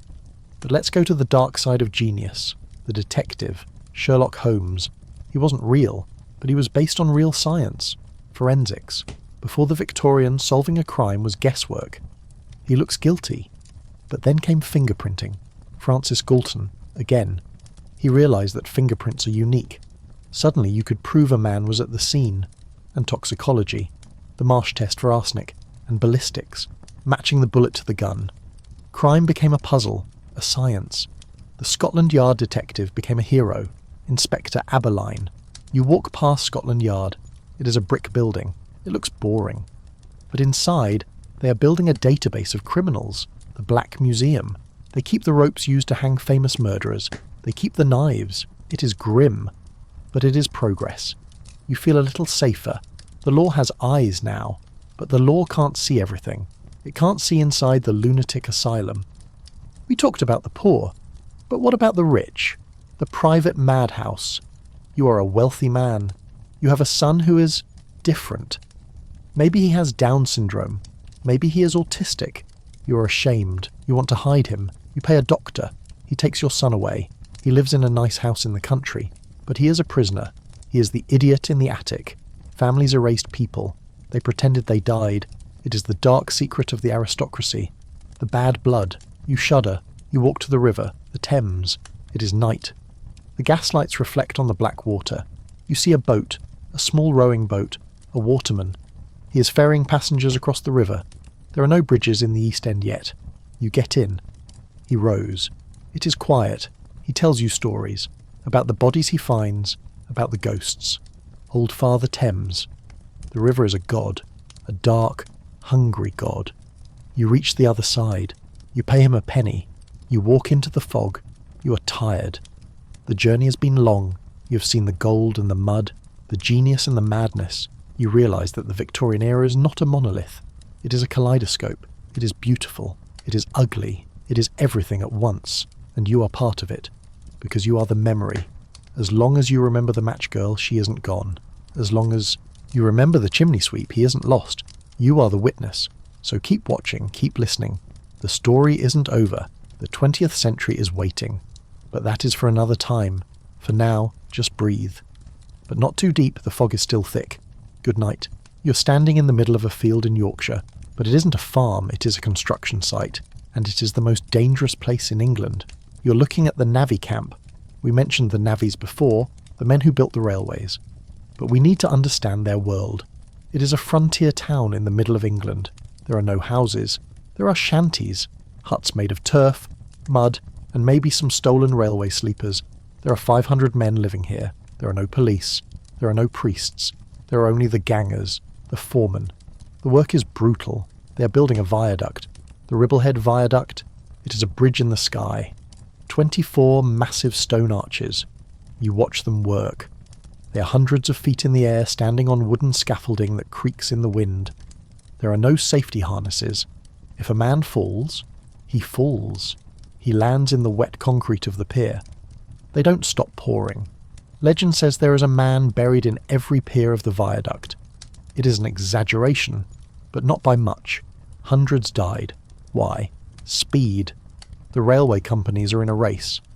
Get to Scotland first, so they push the men. They pay them in beer tokens, truck system, so they stay drunk. They work them until they drop, but the navvies are proud. They wear their moleskin trousers tied with yorks, strings, below the knee to stop rats running up their legs. They eat beef. They are the strongest men in the empire. You see a fight break out, a fist fight. It is violent. But then it stops. They shake hands. They go back to work. It is a brotherhood of stone and sweat. You leave the camp. You walk toward the finished track. A steam train rushes past. It is sleek. It is green. It is the future. But you know what lies beneath the tracks. Bones. You get on the train. You're heading back to the city. But this time you are going to see the other side of industry. The model village, Saltaire, or Bourneville, or Port Sunlight. These were built by the industrial philanthropists. Titus Salt, the Cadbury family, the Lever brothers. They were factory owners, but they were Quakers, or Methodists. They believed that if you treat workers well, they work harder, and they don't strike. You arrive in Saltaire. It is beautiful. Clean stone houses, a park, a school, a hospital, even a concert hall. But there is a catch. There are rules. No alcohol, no swearing, no hanging your laundry in the front yard. You have to go to church. You have to be respectable. It is a golden cage. You have a nice house, but your boss owns it. If you lose your job, you lose your home. It is paternalism. The rich man acting as the father to the poor. It is better than the slum. Much better. But it is still control. You walk through the streets. It is quiet. Orderly. You wonder, is this freedom? Or is it just a nicer version of the workhouse? You get back on the train. You're restless. You want to see something wild. You go to the music hall. We mentioned Marie Lloyd. But let's talk about the audience. It is packed. The gods, the cheap seats in the gallery, are rowdy. They throw orange peels. They sing along. But look at the women in the audience. They aren't just prostitutes. They are factory girls. They are maids on their night off. They are wearing hats with feathers. They are drinking gin. They are laughing. This is the new woman being born. She isn't a suffragette yet. She isn't chaining herself to railings. But she is buying her own ticket. She's choosing her own fun. She's independent. And the men are terrified. The newspapers write articles about the girl of the period. They say she's loud, she is rude, she wears too much makeup. They miss the angel in the house. But the angel is dead. She died of boredom. The new woman is alive. She rides a bicycle. She uses a typewriter. The typewriter. This machine changed the office. Before, clerks were men. They wrote in ledgers, but the typewriter needs nimble fingers. Women enter the office. The typewriter girl. It is a revolution. Suddenly women have a career that isn't teaching or nursing. They have money. They buy their own lunch. They go to the ABC tea shop. You see them sitting there, eating a bun, reading a book. They look free. But the Victorians try to control them too. They invent the chaperone. A young woman cannot go out alone with a man. She needs an older woman to watch them. But the bicycle breaks the chaperone. You can't chaperone a girl on a bike unless you ride one too. And the old ladies don't ride. So the girl rides away, into the sunset, with the boy. It is the end of the old morality. But let's look at one last invention. One that captures the Victorian soul perfectly. The camera, photography, daguerreotypes, tintypes. Before this, only the rich had portraits, painted by artists. Now anyone can have a face. You see a photo of a soldier. He's young. He looks scared. He's going to the Crimea. He gives the photo to his mother. Remember me. He dies. The photo sits on the mantelpiece. It fades. It turns sepia. But it is him. It is his eyes. The Victorians loved photography because it stopped time. It defeated death. But they also used it for science. The physiognomy of insanity. Dr. Diamond takes photos of asylum patients. The criminal type. The police take mugshots. They thought the face revealed the soul. He looks like a thief. It was prejudice disguised as technology. But then there is spirit photography. A photographer takes a picture of a widow, but in the background there is a ghostly figure. Her husband. It is a fake, double exposure, a trick of the light. But she pays for it. She weeps over it. He is still with me. The camera lies. But the grief is true. You walk out of the studio. You hold a photo of yourself. You look serious. You're holding your breath. You're a Victorian. You are trapped in a frame of silver and glass, but you are looking out toward the future, and the future is coming fast. The Queen's Jubilee. 1897. The Diamond Jubilee. The greatest party in history. Soldiers from every corner of the empire march through London. Indians in turbans, Canadians in Stetsons, Africans in fezzes. It is a river of colour. The Queen sits in her carriage. She is tiny. She is old. She is dressed in black. She cries. They are so kind to me. The crowd roars. God save the Queen. It feels like it will last forever. The empire. The glory. But Rudyard Kipling writes a poem. Recessional. Far called, our navies melt away. On dune and headland sinks the fire. Lo, all our pomp of yesterday is one with Nineveh and Tyre. He knows. He knows that all empires fall. He knows that the pomp is just a show. And underneath, the foundation is cracking. The Boer War starts 2 years later. Then the Queen dies. Then the guns of August 1914. And the Victorian world, the world of top hats and steam engines and certainty, is blown to pieces in the mud of Flanders. You stand in the crowd at the Jubilee, you wave your flag, but you feel a chill. You know the end of the story. But they don't, and that is the tragedy. They're dancing on the edge of a cliff, and the music is beautiful. So, listen to the brass band, watch the horses, smell the horse manure and the perfume. It is the high noon of the 19th century, and the shadows are getting long. You turn away, you walk back to the station. You have seen enough. You have seen the best and the worst. You get on the train. The whistle blows. The steam hides the city. You are going home, to the world of antibiotics, and electricity, and human rights. It is a better world, but it is less vivid, less gold, less black, just grey. You close your eyes, you sleep, and in your dreams you hear the sound of a barrel organ playing Tarara-boom-di-ay, the song of a lost world. The flags of the Jubilee have been taken down. The street sweepers have swept away the confetti and the horse manure. The empire has celebrated its life. Now we have to talk about its death. Because if the Victorians were good at industry, they were absolute masters of grief. You are walking down a quiet street in London. The blinds are drawn in every window. The knockers on the doors are muffled with black cloth. You enter a house. It is silent. The mirrors are covered with black crepe. The clocks have been stopped at the hour of death. You're in a house of mourning. In the modern world, death is sterilised. It happens in a hospital. The body is whisked away. You see it for an hour at the funeral home looking like a wax doll. In the Victorian world, death happens in the bedroom, and the body stays there for days. You walk into the parlour. The coffin is sitting on the dining table. The lid is open. The smell is overwhelming. Not just the smell of the body, which is masked with flowers, lilies, tuberuses, heavy cloying scents, but the smell of the room itself. There is no ventilation. The windows are sealed to keep the soul in or the bad air out. The air is thick with the scent of beeswax candles, camphor and vinegar. You are expected to view the body, to touch the cold hand, to kiss the forehead. It is a visceral intimacy with death that we have lost. But look at the people around the coffin. Look at what they are wearing, mourning garb. This isn't just a black dress, it is a uniform. It is a cage made of fabric. You are a widow. You're wearing widow's weeds. The fabric is called crepe. It is a crimped silk, treated with gum, starch and arsenic to make it stiff and dull. It doesn't reflect light, it absorbs it. It is heavy. It scratches. And when it gets wet, from rain or sweat, the black dye runs. It stains your skin. It stains your underwear. You're literally being poisoned by your grief. The arsenic in the dye seeps into your pores. You get rashes. You get headaches. You feel weak. She's pining away, people say. No. She's suffering from heavy metal poisoning because fashion dictates she must look like a black hole. And the rules, they are exhaustive. If your husband dies, you wear full mourning, dull black crepe for a year and a day. Then half mourning, shiny black silk for 6 months.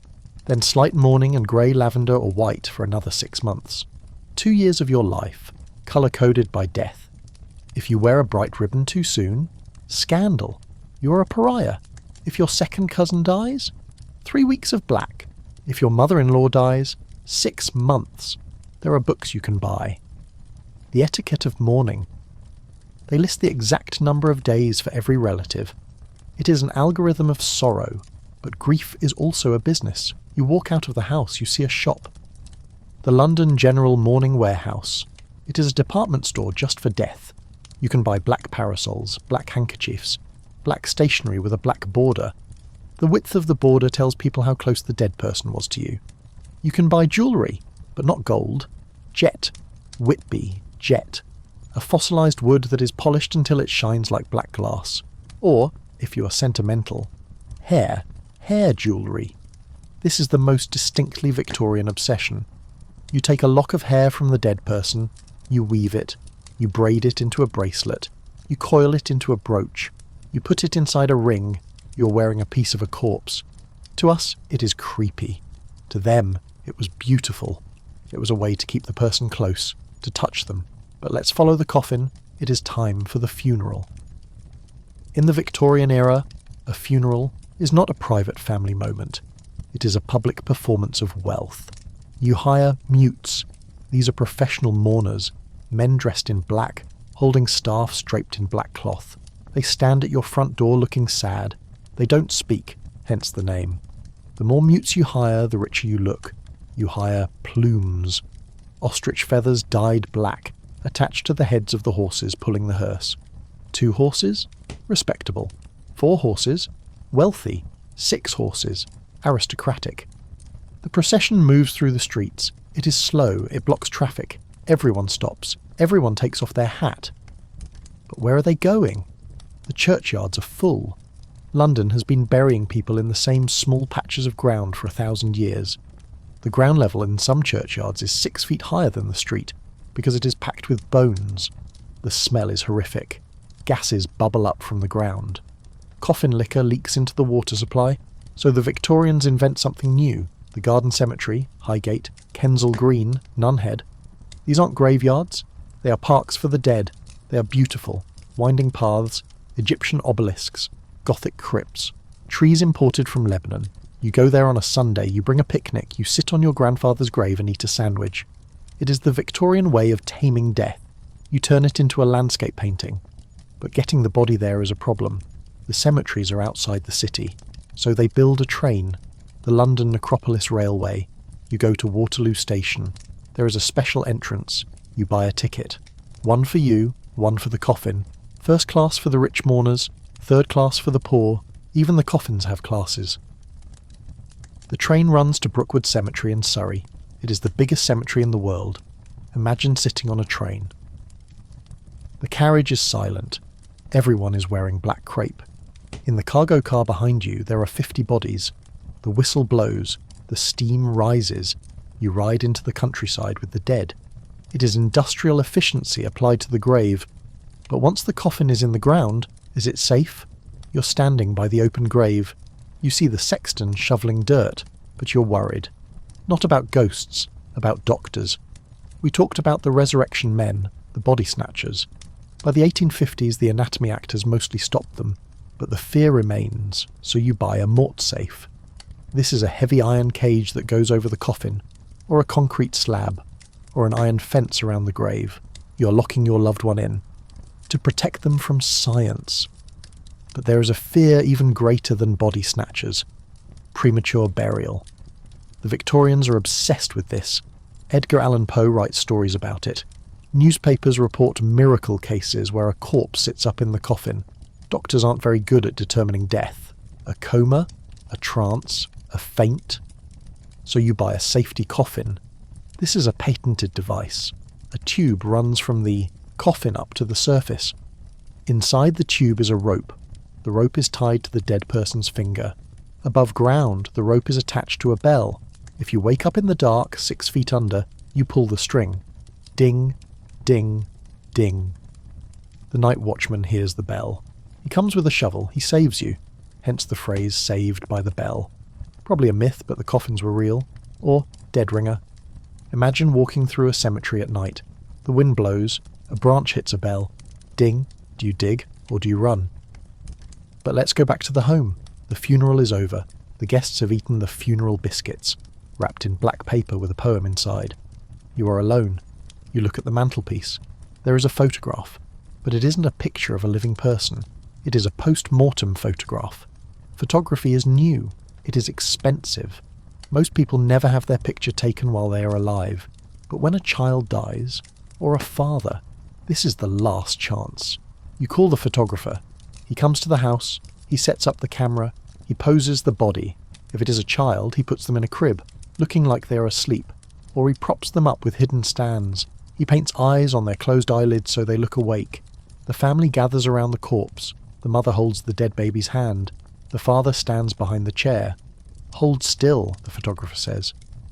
The exposure takes a long time. The living people blur slightly because they breathe. But the dead person, they are perfectly sharp. They are the clearest thing in the picture. You hang this photo on your wall. You look at it every day. To us it is morbid. To them it was love.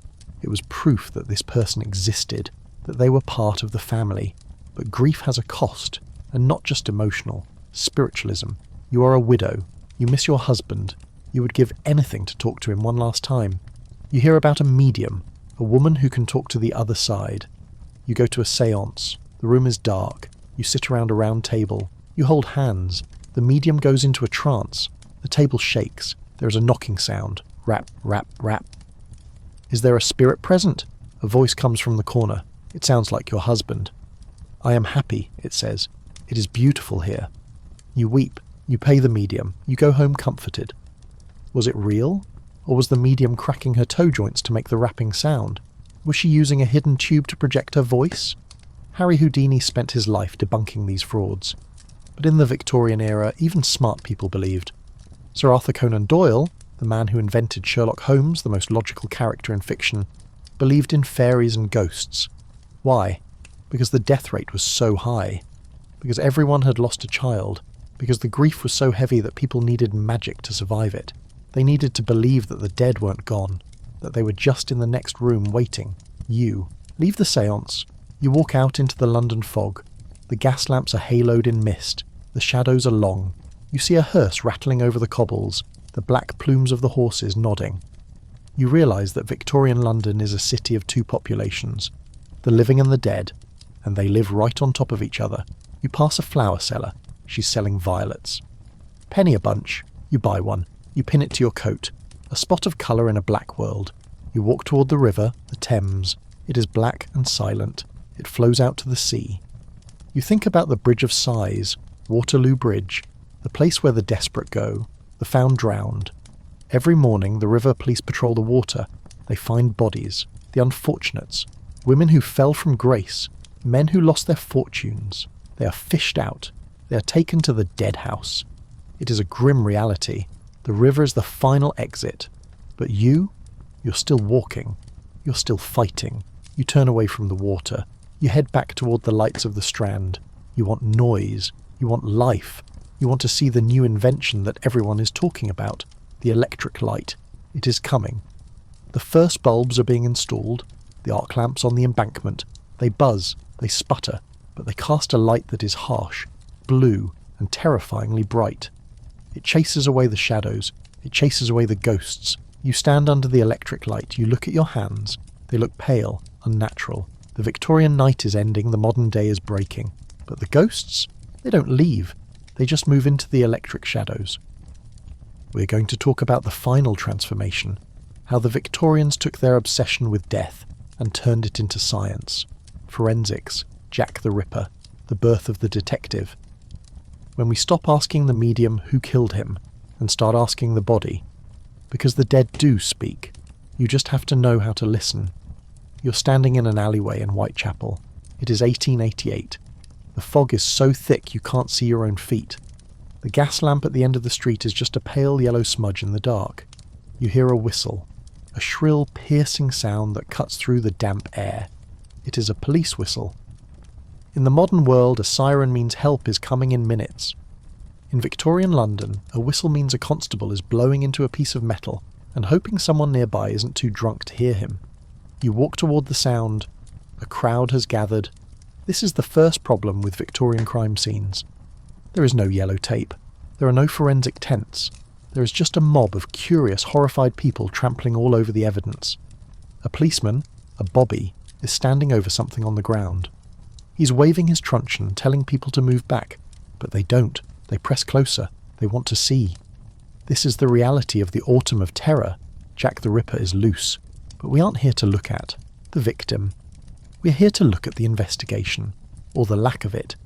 If you watch Sherlock Holmes, you think Victorian detectives were geniuses with magnifying glasses who could tell where you were born by the mud on your shoe. Reality check. The Metropolitan Police Force is barely 50 years old. The concept of a detective is still viewed with suspicion. The British public thinks detectives are spies, un-English. The man in charge of the scene isn't a scientist. He is a beat cop. He is wearing a heavy wool tunic and a helmet that is great for stopping a brick but terrible for hearing anything. He has no radio. He has no flashlight. Just a bullseye lantern that smells of hot oil and burns his hand. He looks at the ground. Is that blood? Or is it wine? Or paint? He doesn't know. And he has no way to find out. There is no test for human blood yet. If they scrape it up and take it to a chemist, the chemist can say, yes, it is mammalian blood. But he can't tell you if it came from a human or a pig. So if a suspect is caught with blood on his shirt, he just says, I work at a slaughterhouse. Or, I had a nosebleed. And the police have to let him go. Fingerprints? They haven't been adopted by Scotland Yard yet. Sir Francis Galton is studying them, but the police think they are just swirly lines. If the killer leaves a bloody handprint on the wall, the police might sketch it, but they can't run it through a database. So how do they catch anyone? They use bertillonage. This is the cutting-edge science of the day. Alphonse Bertillon, a French clerk, decided that the best way to identify criminals was to measure them. Imagine you are arrested. You're taken to the station. You sit in a chair. A clerk with a set of calipers starts measuring you. Length of the left foot. Length of the middle finger. Width of the head. Length of the left ear. He writes these numbers on a card. The theory is that no two people have the exact same measurements. It is the biometric system of the 19th century. But it is flawed. If the clerk is tired or the calipers are bent, the numbers are wrong. And searching the card catalogue takes days. But tonight, in Whitechapel, measurements don't matter. Because they don't have a suspect. They have Leather Apron. This is the name the press gives the killer before they call him Jack. The newspapers are fueling the panic. The Star, the Illustrated Police News, they print sketches of the killer, but they are just guessing. He looks like a sailor. He looks like a Jew. He looks like a doctor. They are playing on the prejudices of the crowd, and the crowd reacts. Vigilance committees form, groups of local men marching through the fog with clubs and heavy boots. They stop anyone who looks suspicious. If you're carrying a black bag, you are stopped. If you have a foreign accent, you are stopped. It is a city eating itself with paranoia. And then the letters start. Dear Boss, written in red ink, sent to the Central News Agency. The writer claims to be the killer. He gives himself a name, Jack the Ripper. Is it real? Or is it a journalist trying to sell papers? Most historians think it was a journalist. But the police have to take it seriously. They publish the letter on posters. Do you recognise this handwriting? Thousands of people write back. It looks like my neighbour. It looks like my husband.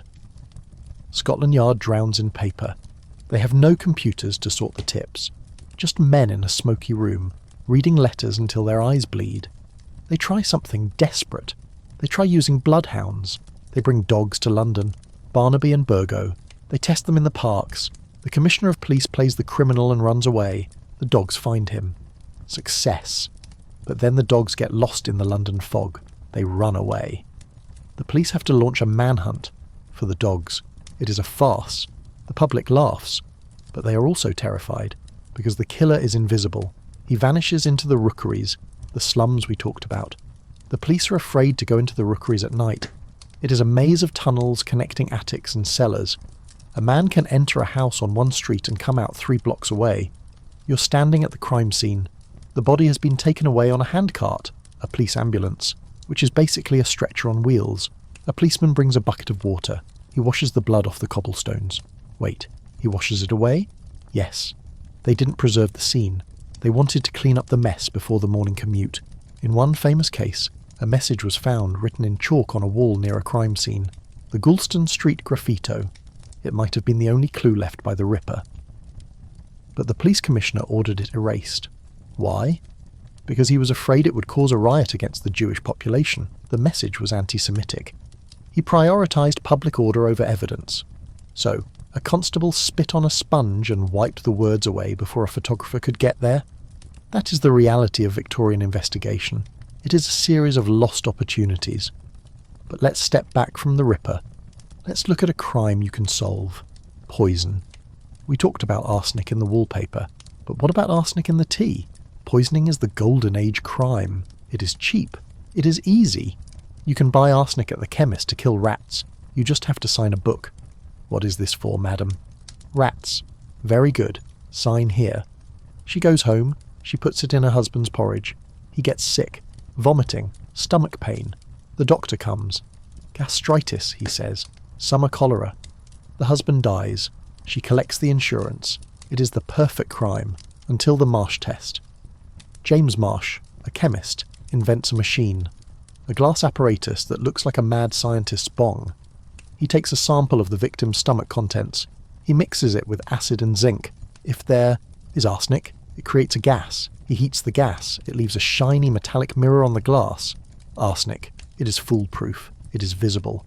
You can show the glass to a jury. Suddenly the poisoners are panicking. They can't hide anymore. You go to the Old Bailey, the Central Criminal Court. You watch a trial. The prisoner stands in the dock.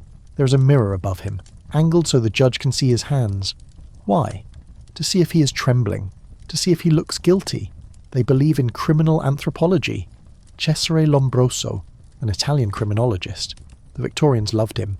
He claimed that criminals were a subspecies of human. Atavisms, throwbacks to the caveman.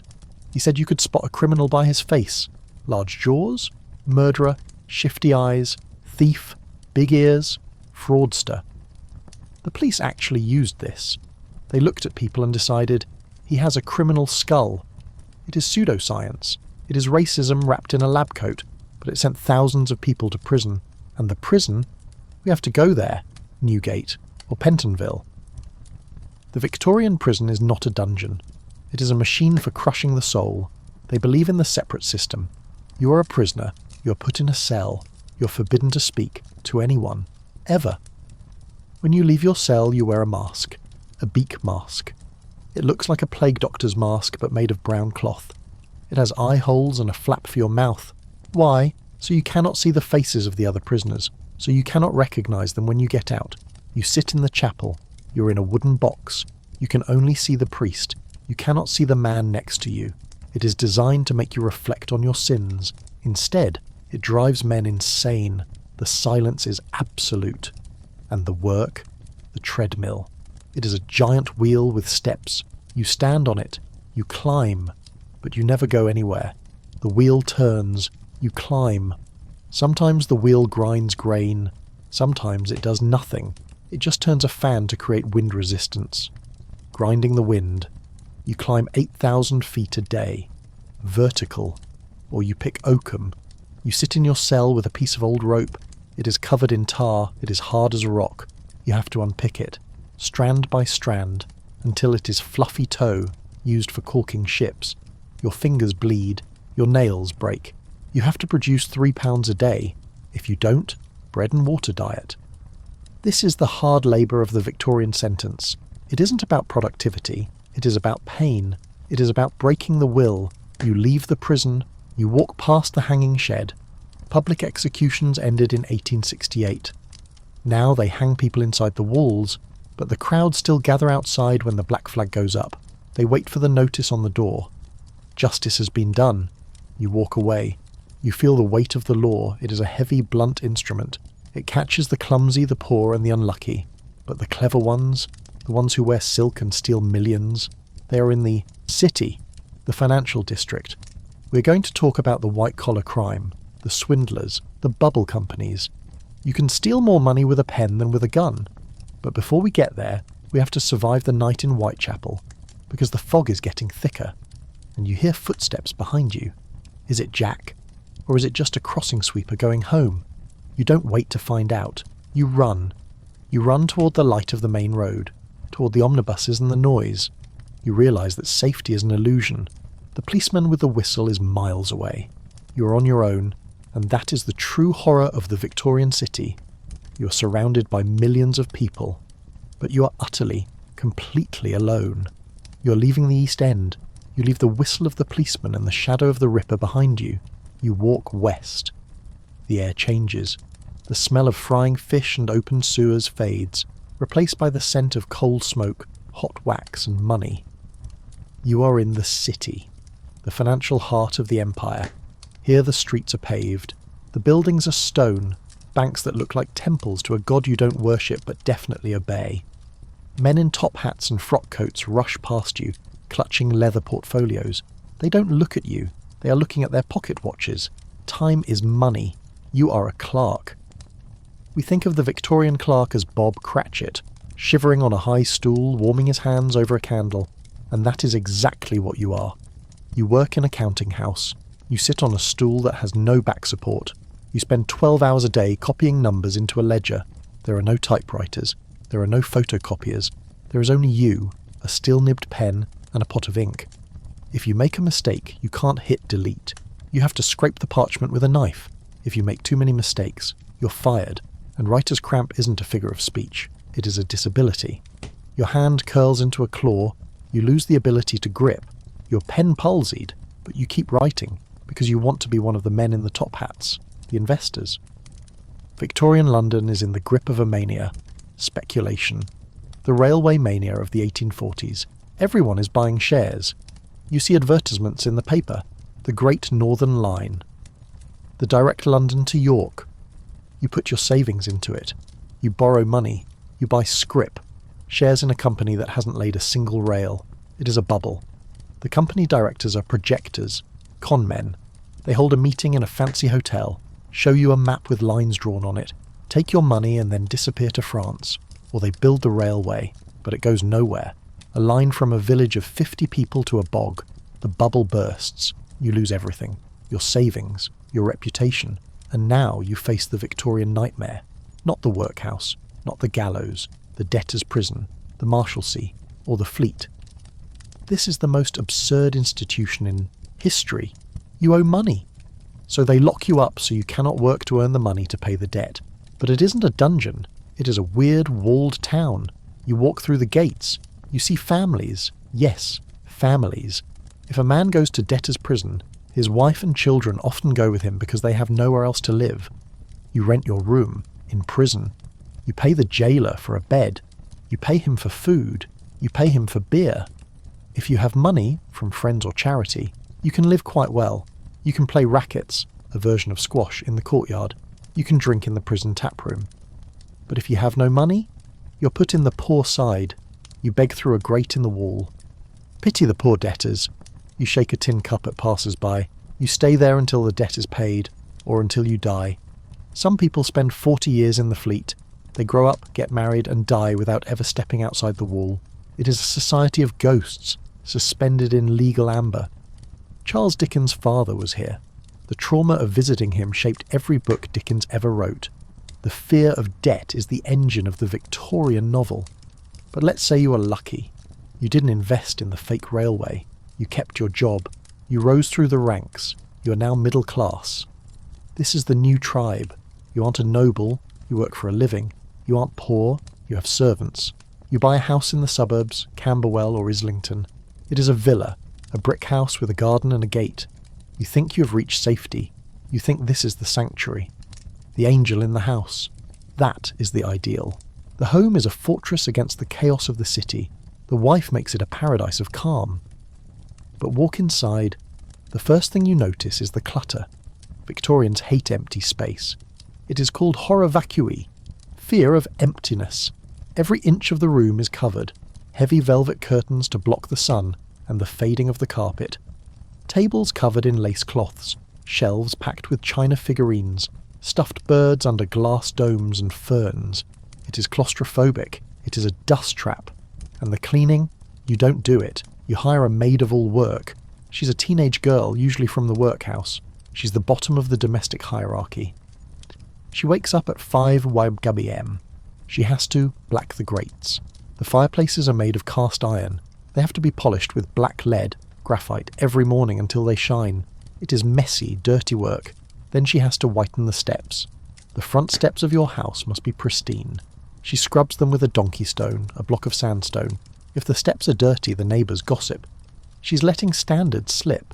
Your social status depends on the redness of your maid's hands, but the house itself is trying to kill you. Let's look at the walls. You have chosen a beautiful new wallpaper. It is a vivid emerald green. It looks stunning by gaslight. Shields green. We mentioned the hat ribbon before, but imagine lining your entire dining room with it. The pigment contains copper arsenite. Arsenic. In the winter, the walls get damp. Mould grows on the paper. The mould metabolizes the arsenic and releases it as a gas. Trimethylarsine. You don't smell it. Or maybe it smells faintly of garlic. You sit in your parlour. You read your newspaper. You breathe. You get headaches. Your eyes water. Your children become pale and listless. They waste away. The doctor comes. A change of air, he prescribes. Go to the seaside. You go to the seaside. The children get better. It's a miracle. You come back home, to the warm green room. They get sick again. Thousands of Victorian children died in their nurseries because their parents wanted fashionable walls. And the lights? You have gas lighting. It is a miracle. Bright, steady light. No more flickering candles. But the gas pipes are leaky. The gas is coal gas. It contains carbon monoxide and sulphur. The air in your house is toxic. It kills your plants. That's why they invented the aspidistra plant, the cast iron plant. It was the only thing that could survive in a Victorian living room without dying. It blackens the ceiling. It gives you a chronic cough.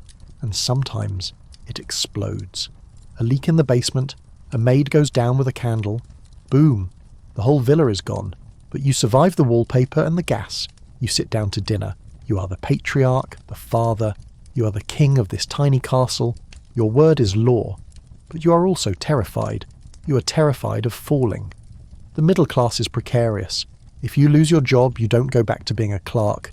You fall into the abyss. You lose your house, your servants leave, your friends stop calling, so you have to keep up appearances. Respectability. You go to church.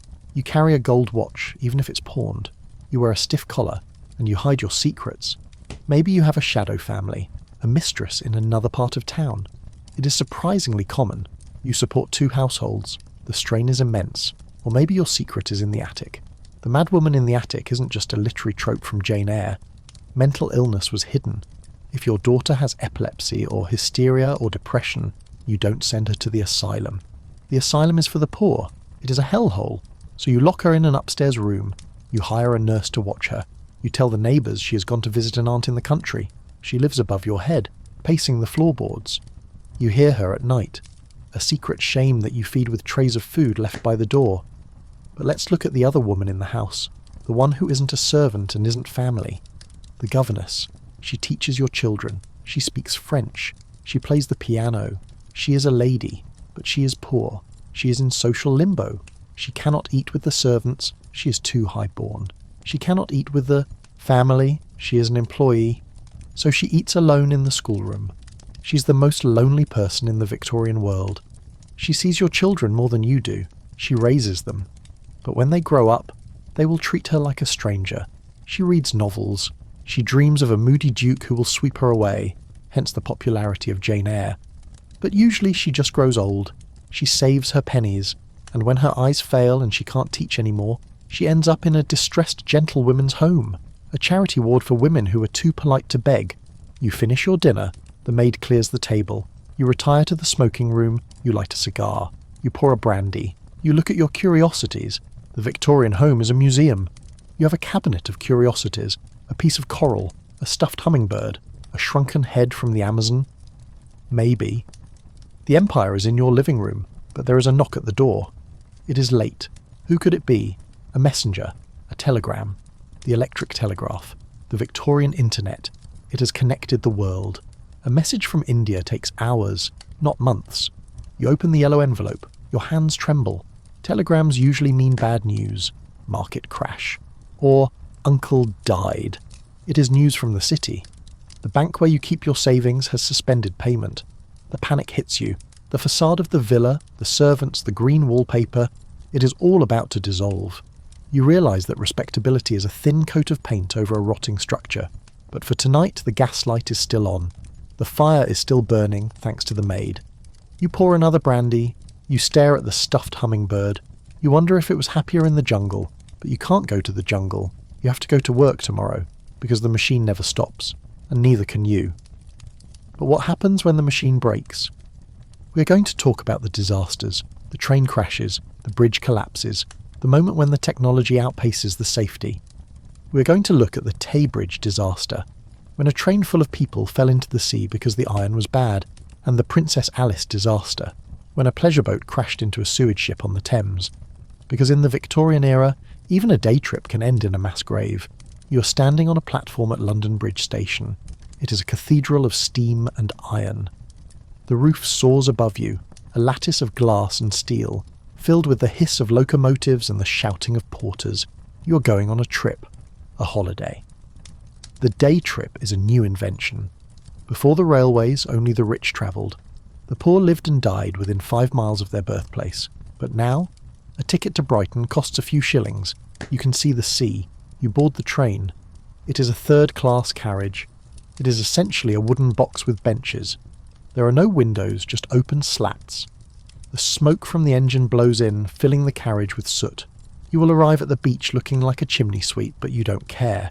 You're moving at 40 miles per hour. It feels like flying. But speed has a price. Victorian engineering is ambitious, but it is experimental. They are building bridges out of cast iron, a material that is brittle. They are running trains on signalling systems that rely on a man waving a flag. Let's talk about the Tay Bridge disaster. It is 1879, a stormy night in Scotland. The Tay Bridge is the longest in the world. 2 miles of iron spanning the estuary. It is a marvel. A train is crossing. Inside are 75 people. Men, women, children coming home for the new year. The wind is howling. The bridge is shaking. The engineer who built it, Thomas Booch, didn't account for wind loading. He thought the heavy train would hold the bridge down. He was wrong. The central spans collapse. The train falls. It plunges 88 feet into the freezing water. There are no survivors. When the divers go down, they find the train sitting upright on the riverbed. The passengers are inside. They look like they are still waiting for the next stop. It shocks the nation. It destroys the Victorian confidence. If our greatest bridge can fall, what else is broken? But you aren't on a bridge. You are on the Thames. It is 1878. A warm evening. You're on the Princess Alice, a paddle steamer. It is a moonlight cruise. There are 700 people on board. A band is playing. People are dancing on the deck. They are near Woolwich. This is where the great sewer outfalls are. The pumps release millions of gallons of raw sewage into the river on the ebb tide, and then, out of the dark comes a collier, a coal ship. The Bywell Castle, it is huge, iron-hulled. It slices into the Princess Alice like a knife through cake. The steamer breaks in two. It sinks in 4 minutes. 700 people are in the water, but it isn't just water, it is sewage. They choke on the sludge. The heavy Victorian clothes, the wool coats, the petticoats drag them down. 640 people die. It is the worst maritime disaster in British coastal history. The bodies wash up for weeks. They are buried in mass graves because they are unrecognisable. It changes the laws, it changes the sewage system, but it leaves a scar on the city. The Victorians realise that their machines are monsters. They have summoned powers they cannot fully control. But let's step away from the disasters. Let's look at the quiet tragedies, the ones that happen in the shadows. We are going to talk about the fallen women. You are a young woman. You work in a shop. Or maybe you are a maid. You meet a young man. He's handsome. He promises to marry you. You believe him. You get pregnant. He leaves. Suddenly your life is over. You lose your job. No respectable house will employ an unmarried mother. Your family disowns you. Where do you go? The workhouse? No. They will take your baby away. So you go to the baby farmer. This is a woman who promises to adopt your child for a fee. I will raise him as my own, she says. He will have a good life. You pay her your life savings. You hand over the baby. You cry. But you think you're doing the right thing. You walk away. You don't know the truth. The baby farmer is a serial killer. Amelia Dyer, the angel maker. She takes the money. She takes the baby. And then she strangles it with white tape. Or she starves it. Or she gives it opium. She dumps the body in the river. She did this for 20 years. She killed hundreds of babies. Maybe 400. She advertised in the newspapers. Kind lady wishes to adopt a healthy child. It is the darkest crime of the era. It preys on the desperation of women who have been cast out by a moralistic society. When she is finally caught, the river is dragged. They find the little bodies, tied with tape. Amelia Dyer is hanged. But the system that created her, the shame, the poverty, the lack of support remains. This is the underbelly of Victorian morality. It demands purity, but it punishes the victims of sin, not the sinners. But let's leave the darkness. Let's look for a light. We are going to the music hall. This is the antidote to the gloom. It is the television of the 1890s. You walk into the theatre, it is smoky.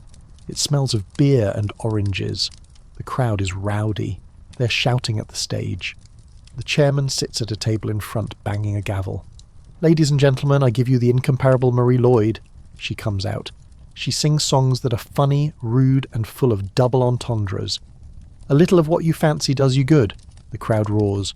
They know what she means, it is a release. For a few hours you can laugh at the bosses, laugh at the police, laugh at the misery of life. Charlie Chaplin starts here, Stan Laurel starts here. It is the birthplace of modern comedy. You watch the acrobats, the magicians, the human cannonball. It is loud, it is vulgar, and it is alive. You realise that the Victorians weren't just stiff people in black clothes. They were funny, they were resilient. They knew how to have a good time in the face of disaster. But the show ends. You walk out into the night. It is late. The streets are empty. But wait. What is that sound? A bell? A fire engine? No. A dead cart? No. It is a bicycle. The safety bicycle. It has 2 equal-sized wheels and rubber tyres. It is affordable. You see a woman riding past. She's wearing bloomers, trousers. She's moving fast. She's alone. She's free. The bicycle changes everything. Suddenly you aren't trapped in your village. You can ride to the next town. You can court a girl from 3 parishes away. The gene pool expands. And women? The bicycle gives them mobility. The bicycle has done more to emancipate women than anything else in the world, Susan B. Anthony said. You watch her ride away into the gaslight. It is a symbol. The century is turning. The Victorian era is ending. The Queen is old. She dies in 1901. The Edwardian era begins. The fog lifts a little. The cars arrive. The telephones ring. The world is speeding up. But the scars remain. You look at the brick walls of the factory. You look at the stone steps of the workhouse. You look at the river that holds the secrets of the baby farmers and the Princess Alice. The Victorian era built the modern world. It built the sewers, the trains, the telegraphs. It invented the weekend, the police force, the Christmas card. But it built them on a foundation of bone dust and arsenic. You stand on the bridge. You look at the Thames. It is dark, silent, powerful. It flows past the Parliament, past the Tower, past the slums. It remembers. And now, so do you. We're almost done. We have walked the streets, worked the machines, and survived the poisons. But we have one final question to answer. What did it feel like to be you? Not a statistic, not a character in a Dickens novel, but a human being living through the greatest transformation in history. We are going to wrap this up. We are going to step out of the fog and back into the light, and we are going to realise why, despite the grime, the guilt, and the grief, you are lucky to be here, because you are the survivor of the 19th century. So, here we are, standing on Westminster Bridge as the clock strikes midnight. Big Ben, the great bell, booms out across the city. It is a sound that vibrates in your chest. We have walked through the rookeries where 9 people sleep in a room.